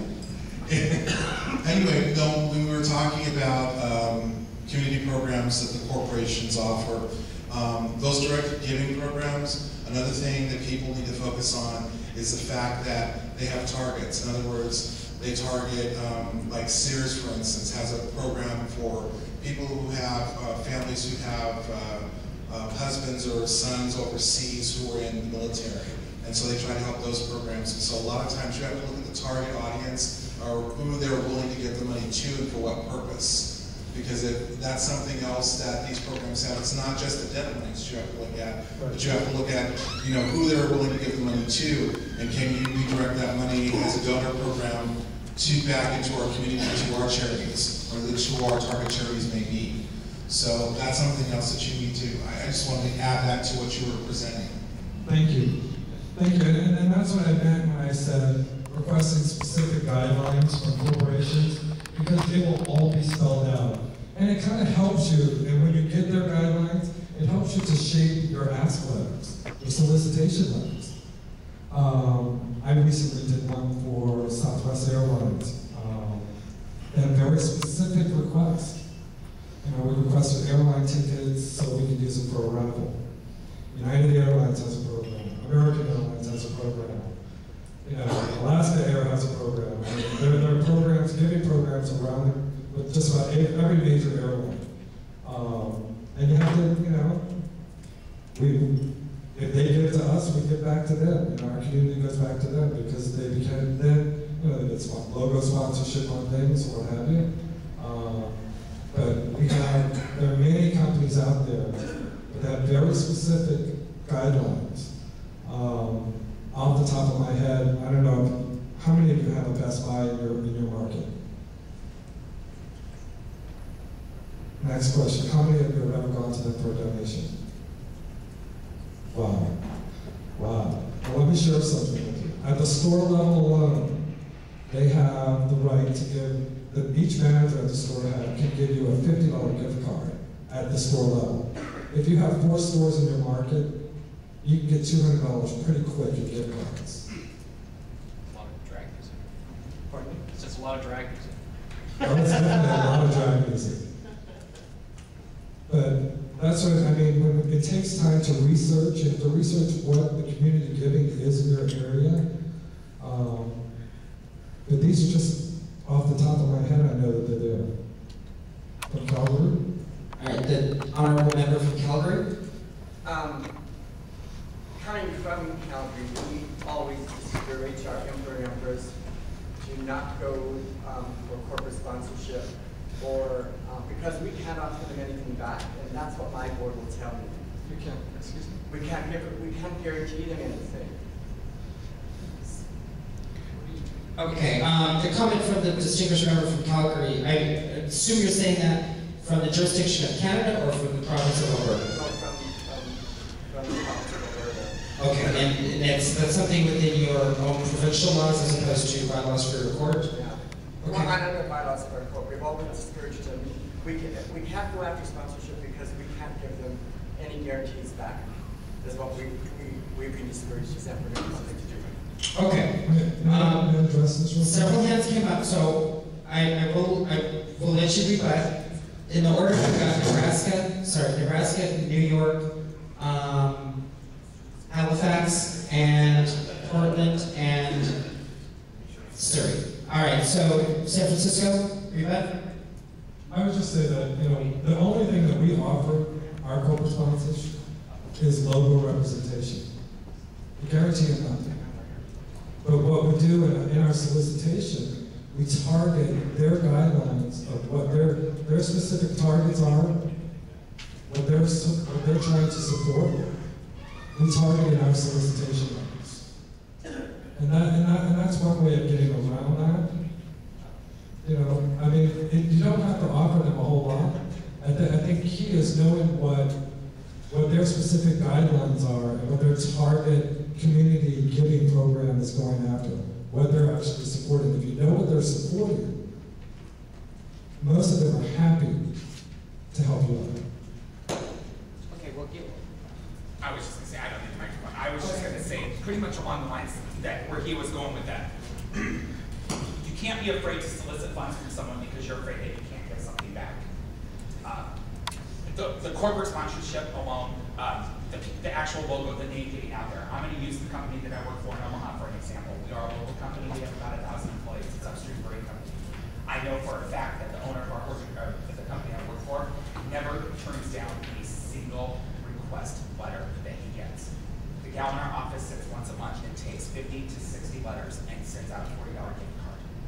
I mean, not even thinking twice about it, because the return that he gets on that, just from knowing that he supported pediatric AIDS or has done something for the Diabetes Association or any kind of golf tournaments, anything going on, it pays him dividends in return. New York? We're very lucky in New York, as you know, because we had a great plethora. Some of our sponsors are Coca-Cola, Google.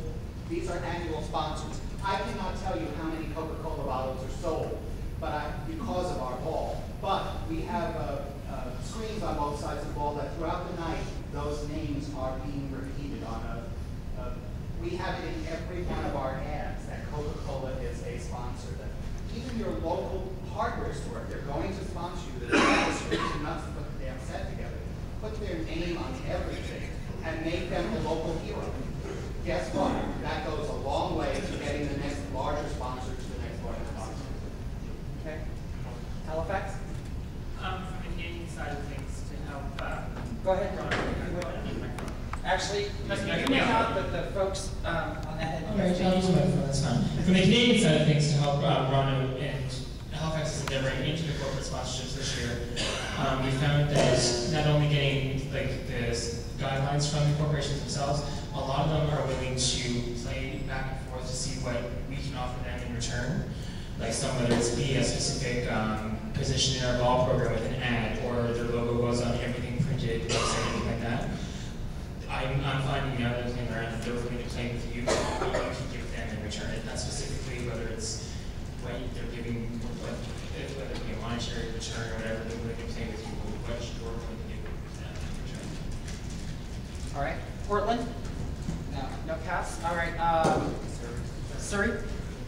Speaking for another Canadian court, just to clarify some parts, with the Canadian laws, yes, the Americans have the 501c. In Canada, we do not have that. For our organizations, a lot of us are basically listed under the Societies Act in Canada. So we do not have the income tax or the revenue services in order to file our returns and what we're doing with our incomes. Speaking for Surrey itself, we file our annual return. We keep our books on file for them, but we do not actually file an income tax or anything in regards to what we've done for our fundraising. So it's a little different in Canada than it is for the US in regards to claiming things and going for things and getting tax receipts, because we don't have that. But other things like, I'm also a former member of the Calgary Court as well, so I know where Ms. Ron is coming from in regards to the bylaws in our former city on certain things that we can't go out and seek requests for donations. It's basically, yes, we can do some soliciting, but in the same way, it's like, yes, looking on a page in your ball program in return for something, or you can get a door prize for an event.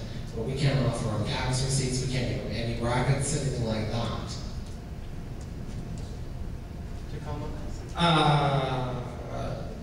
Actually, because I misread it, it's Toronto. And can I ask you guys, and collectively for the other members of Canadian courts here,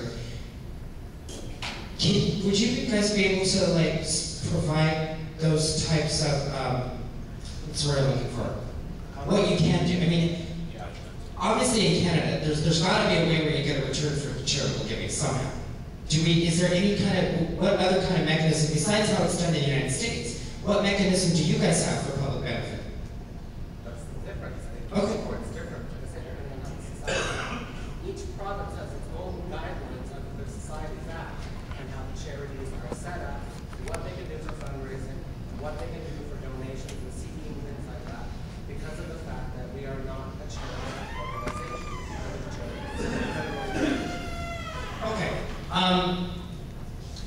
I would like to go back around to that. Not necessarily this conversation, but definitely for something later in the session, we do want to return on that. So if you would just kind of put a pocket in your mind that we want to return on that. All right. Yeah, in the corporate donations, you have to have a plan. And the gentleman, the honorable member from San Francisco. Usually the figure for Toronto, usually the figurehead, which is me, we develop a letter of introduction, and on the back of the letter is certain levels. We have bronze, silver, gold, and platinum, okay? And in those areas, we offer certain things. For instance, their logos are on all our event posters. Certain levels, they get 2 ball tickets. Another level, they might get 1 ball ticket. For instance, I should say this, for instance, one of our biggest sponsors is a major bank in Canada. Last year they gave us $5,000, and we're developing a relationship with them. Now, they're giving us $7,000, and all they asked for was 2 ball tickets. And I thought, oh, okay. But, that's great, you know. But they want to, you gotta remember, you gotta go back every year and ask for that. So you have to have a plan, as a member from San Francisco has stated. It's very important to have a plan up front and do it early, please. Thank you. Wow, I'd like to be able to offer $500 for a ball ticket. All right, we're gonna go to Fresno, and then I've got Alameda next. Anybody else? All right, the honorable member from Fresno. Thanks. I think there's a subtlety that New York was talking about, and that is when you're looking at this, besides fundraising, this is also marketing. So you have to look at how many people you know, the people who are giving us the money are asking us who we're going to reach. How many people can we reach? This is a subtlety that we're passing over that we really need to focus on. Because when we go to these corporate sponsors, they want to know what kind of target audience are we going to reach within our demographic. And that's something that each one of you can look at your communities and looking at how many people you're going to reach with the posters, flyers, internet, advertising, or announcements that you're going to make, how at your event when you're promoting this, how many people you actually going to reach, because that's what these donors want to know. And that's what drives them to give you the money. Besides the fact they have it set up in their business plan to do so, that's something important that you really, really need to reflect on. And that's something help me that through. Okay, so we were focusing on, well, the conversation is actually focusing on annual. We found that actually when you go to solicit corporate sponsorship, it's actually beneficial to make it year-round, not to just go to them at the beginning of the year or at the end of the year. Get them involved in things that are going on throughout the entire year. That way they stay involved and they don't get maybe the thought in their head, oh, well, we gotta get ready for this. They're constantly thinking, oh, what's going on with New York? What's, the Port of New York? What's going on with Alameda? What's going on with, in Nebraska? They're gonna think to look, oh, is there a fundraiser coming up? What can we do to help them? So while we are looking at the bottom line of concrete base at the beginning of your year, think of corporate sponsorships throughout the entire year.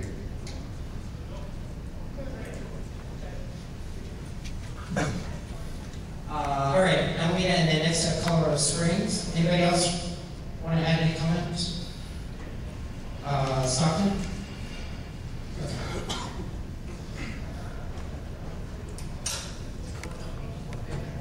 I think the one thing that we're saying is corporate. And in some cases of us smaller organizations and smaller communities, it isn't necessarily a corporate ship that you're going after. It's a good thing to go after. We ourselves do a bus tour like the rest of everybody else usually does at that. We deal with our bars on a yearly basis and go to our bars to pay for that bus tour. Each bar will pay a certain fee. In doing so, we guarantee them a certain amount of clientele coming in. We also give them two coronation tickets and one free page ad on a yearly basis, and that's how we pay for one of our major functions, or help pay for one of our major functions going throughout the year. So in some cases, I'm thinking the word corporate ship, your bars, your local community, your small, like you said, Ace Hardware, to take and help you out. We're saying the same things, you just have to put it into your terminology and understand it.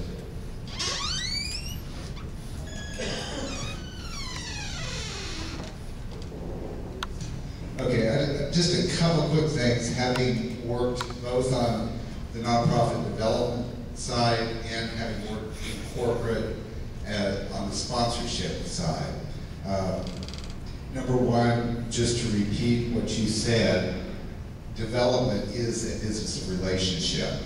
And to take the relationships you have already and to look within them, a lot of times you'll find money there. Houston does the exact same thing with our bus tour. On the sponsorship side, what I wanted to point out, and just to expand a little bit on what David was saying, it is an element of marketing and an element of sponsorship. And if you look into these corporations, you'll find a lot of times they have money in more than one pocket.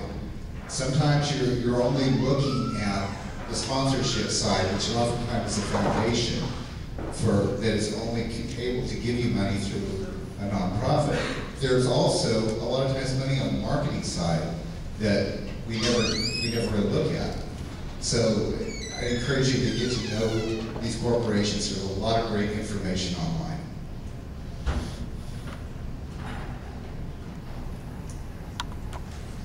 More comments from the chapter clerks?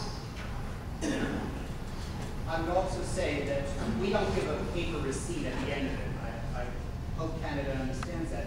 When we take Google on as a sponsor, we take them on as a $20,000 sponsor. They get a table at the wall, this many tickets, this much advertising, this many tickets. And we tell them that for their $20,000, this is what they're getting. This is the market that we cater to. This is who they'll be. We don't give them a paper receipt. They never ask for it. So I don't know if I may be misreading or misunderstanding, and I hope you'll address this. But we don't say to them, and this is what you get, because we can't do that. There's no way to prove it. Right, and that's what basically our board would tell our members: you cannot go out and get sponsorship because we can't give them any. But it's right, I think, hold on, I think part of it, and I was just recently informed by a member of the ICC, that one of the things that we all need to understand here, in the United States, a nonprofit operates under the IRS tax code 501c3. They don't have such a thing in Canada. So that makes some of this conversation somewhat not applicable to Canada. And our challenge here in this fundraising committee, and I believe Her Majesty may possibly be able to help with this, but we need to engage the Canadian courts to let us know how we can figure out where that's going to be beneficial to you. Because I would think there's got to be some way to do it, we just have to figure out what the mechanics are. So, was that adequate, Emperor Martin? Yes. Okay. There was one hand over here. I do also have Sacramento in the queue. Did I see something over here or no?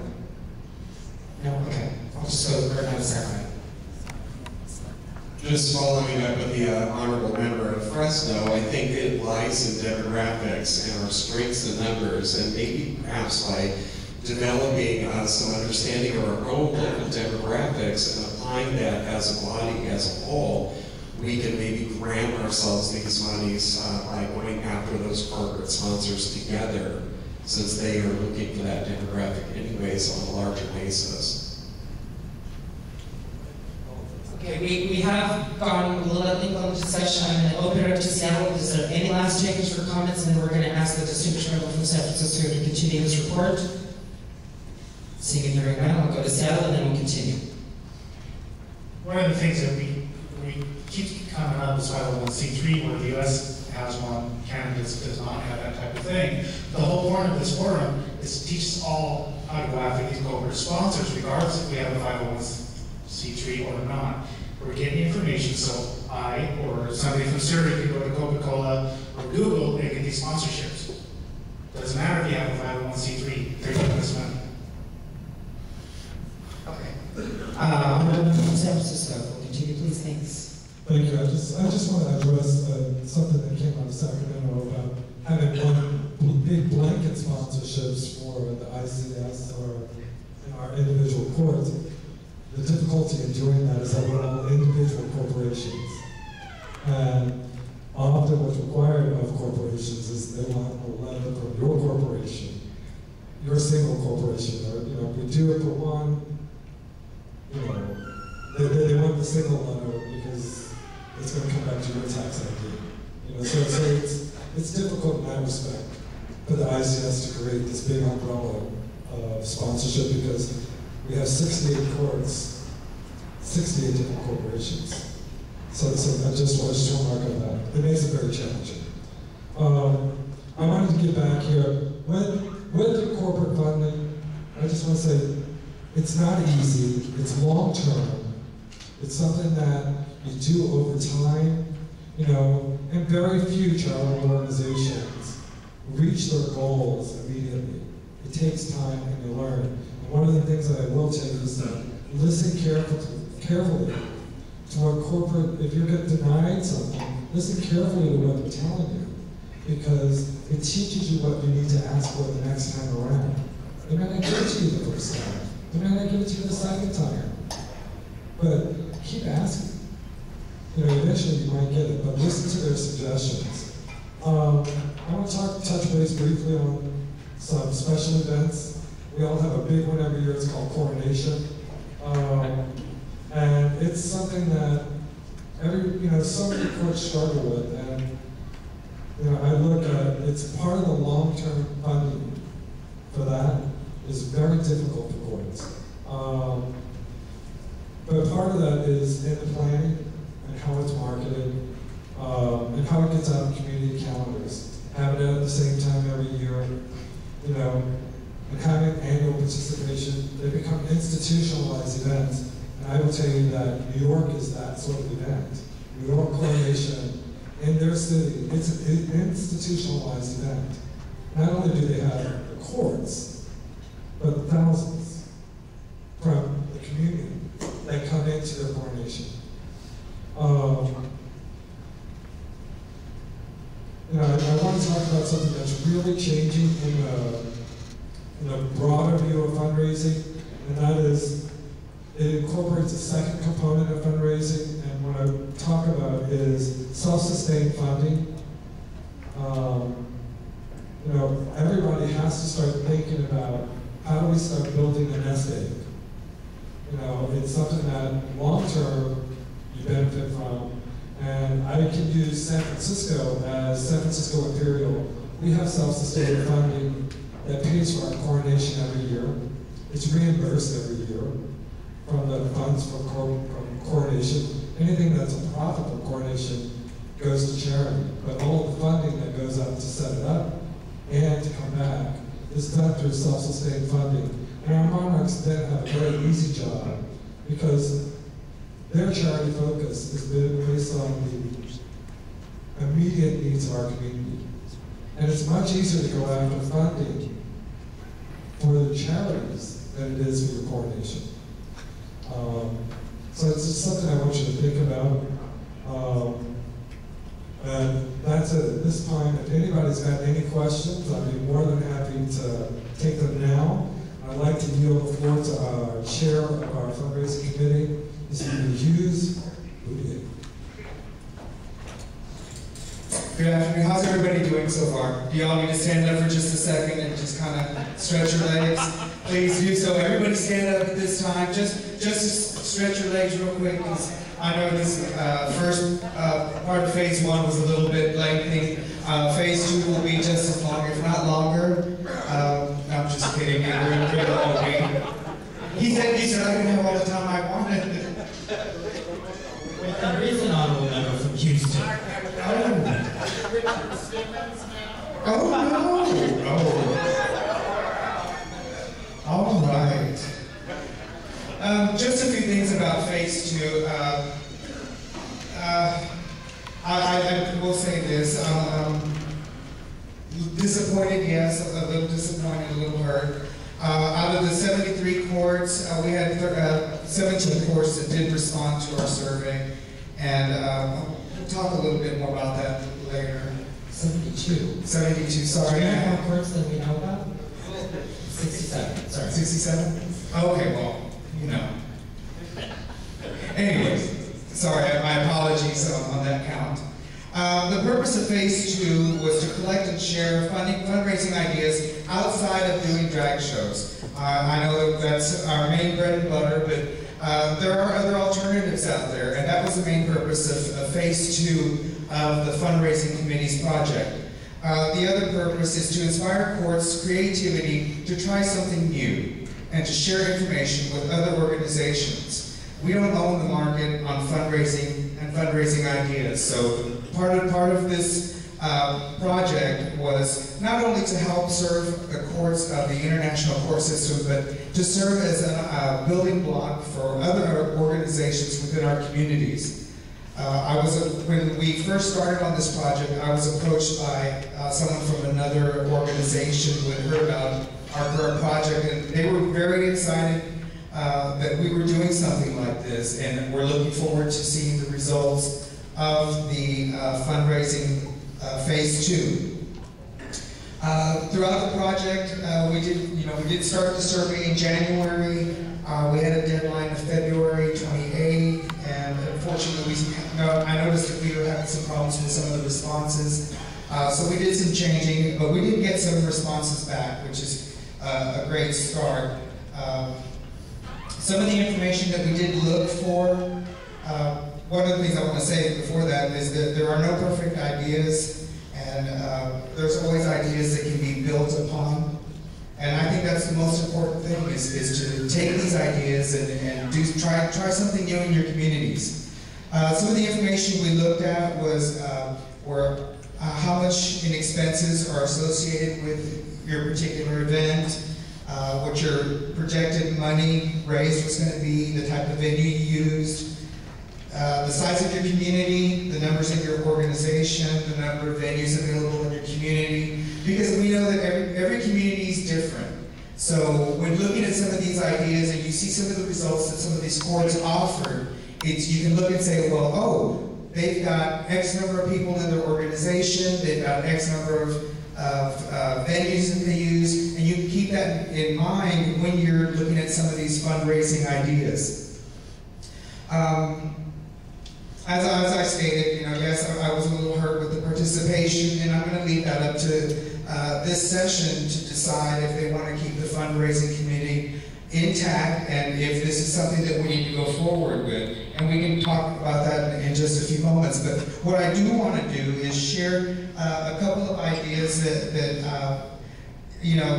are outside of shows. On page 24 of the handout that says International Court System Phase 2 Fundraising. This is for Austin, Texas. And I reigned in Austin, Texas many years ago, and this is an event that was started 13 years ago. And it's called Chocolates for Charity. And this piggybacks on an event. It's a non-drag event that has continually raised money year after year. Last year, I believe it brought in over $10,000 to the United Court of Austin. So that's $10,000 that the court didn't have. So that's just an example of one fundraiser that was not drag related. So that's something we can build on. And Cecilia or I will be more than happy to share more information about the fundraising event, this particular event. And we actually, we shared this same idea in Corpus Christi when we were doing this, putting this project together. So one of our monarchs took that on as her project. And in 1 month, she had over $1,000 raised. So, I mean, we can take these. It doesn't have to be every week. It can be something that you do every other week, once a month, once a quarter. It can be tied in with some other type of event. It doesn't have to be a standalone event. The other event that I'd like to point out came from my city, Corpus Christi, is on page 26. Something in the water. This happens once a year where the Empress becomes pregnant.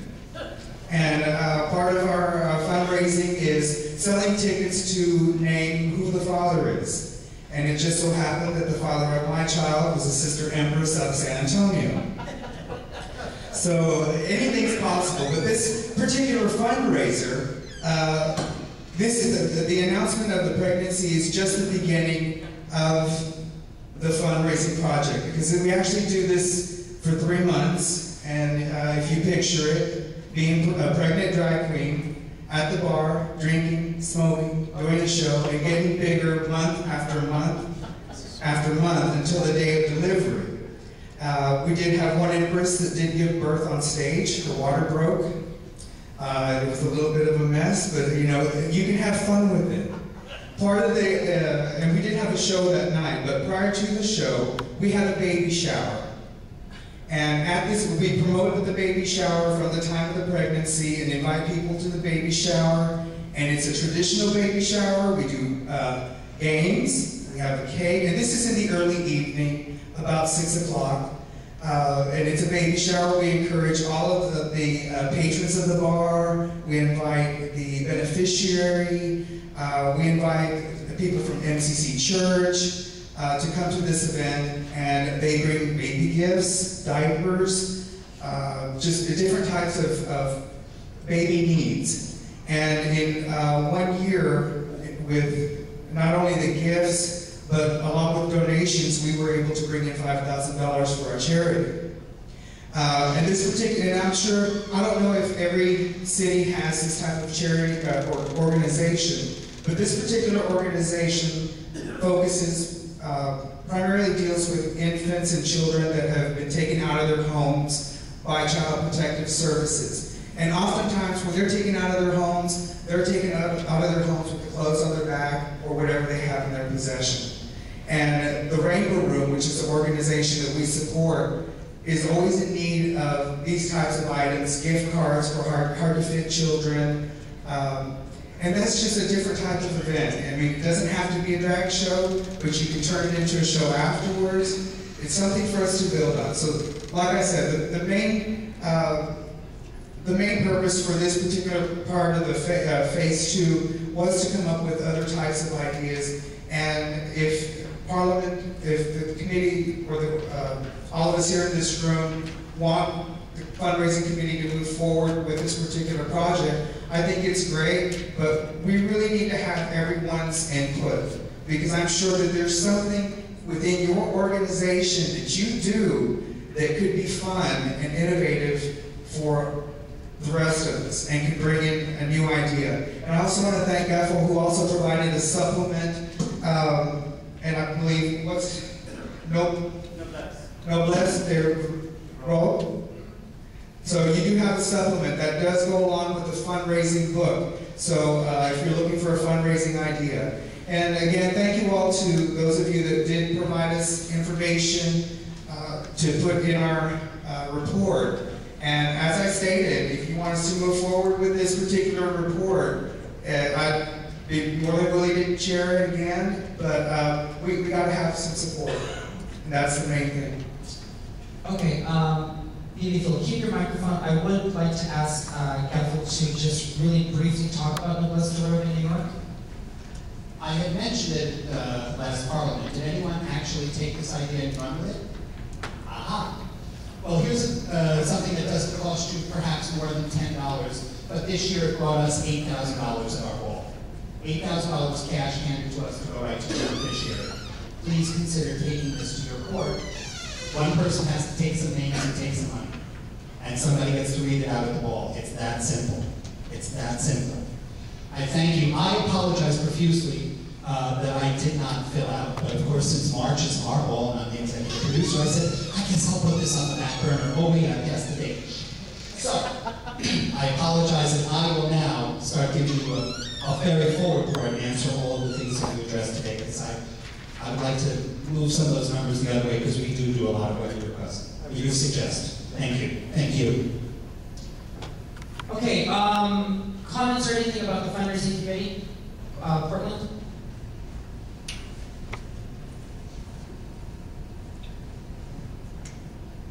BB, thank you, San Francisco, for putting this report together. It was very well done and presented. I'm honored to take it back to Portland and say, look what we missed out on.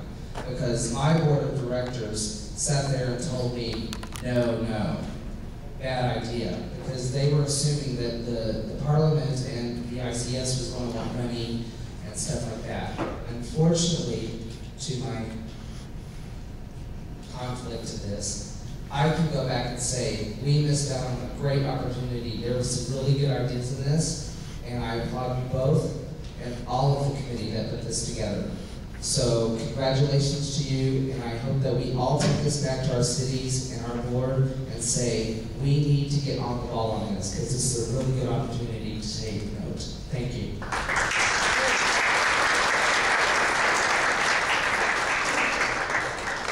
Any other comments for the distinguished member from Corpus Christi?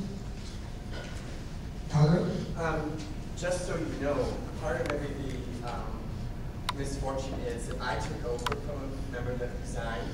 I don't get any of the emails or any of these mail outs at all, so that could be a part of the problem. And it could be, and I don't know if an answer to the problem is to maybe send out a hard copy report or a hard copy questionnaire next time to each court, which I think is probably another really good option to do, and then have it mailed back to myself or to a location. But I think that is another issue we need to take into consideration, is that not everybody got the emails, and I apologize for that.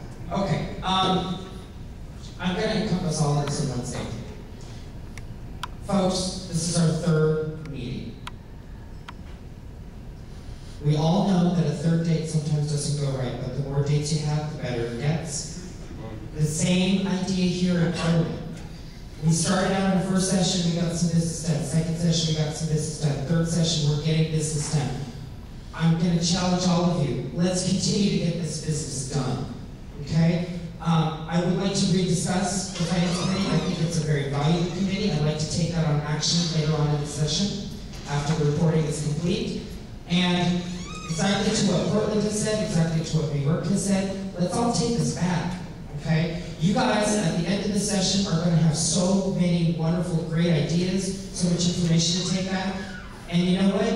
You can give yourselves deliverables to your courts, where information like this can help enhance your experiences and how you do your business. So, once again, communication issues are communication issues. And you know what? If we as officers aren't given that communication, that you're not getting communication, then we can't fix it. But we've logged this, we know. Our executive secretary has worked her blank off to get as much information as possible to get that out to you guys, and we're going to continue to work on it. So we'll add things to the Yahoo group. We'll add things to email lists. We'll help you get a mailer out. We'll do that. That's our job. We'll do it for you. So let's take this back up in consideration later on in the session. All right. Anything else you'd like to add? That's all I'd like to say at this point. I want to thank the distinguished member from Corpus Christi.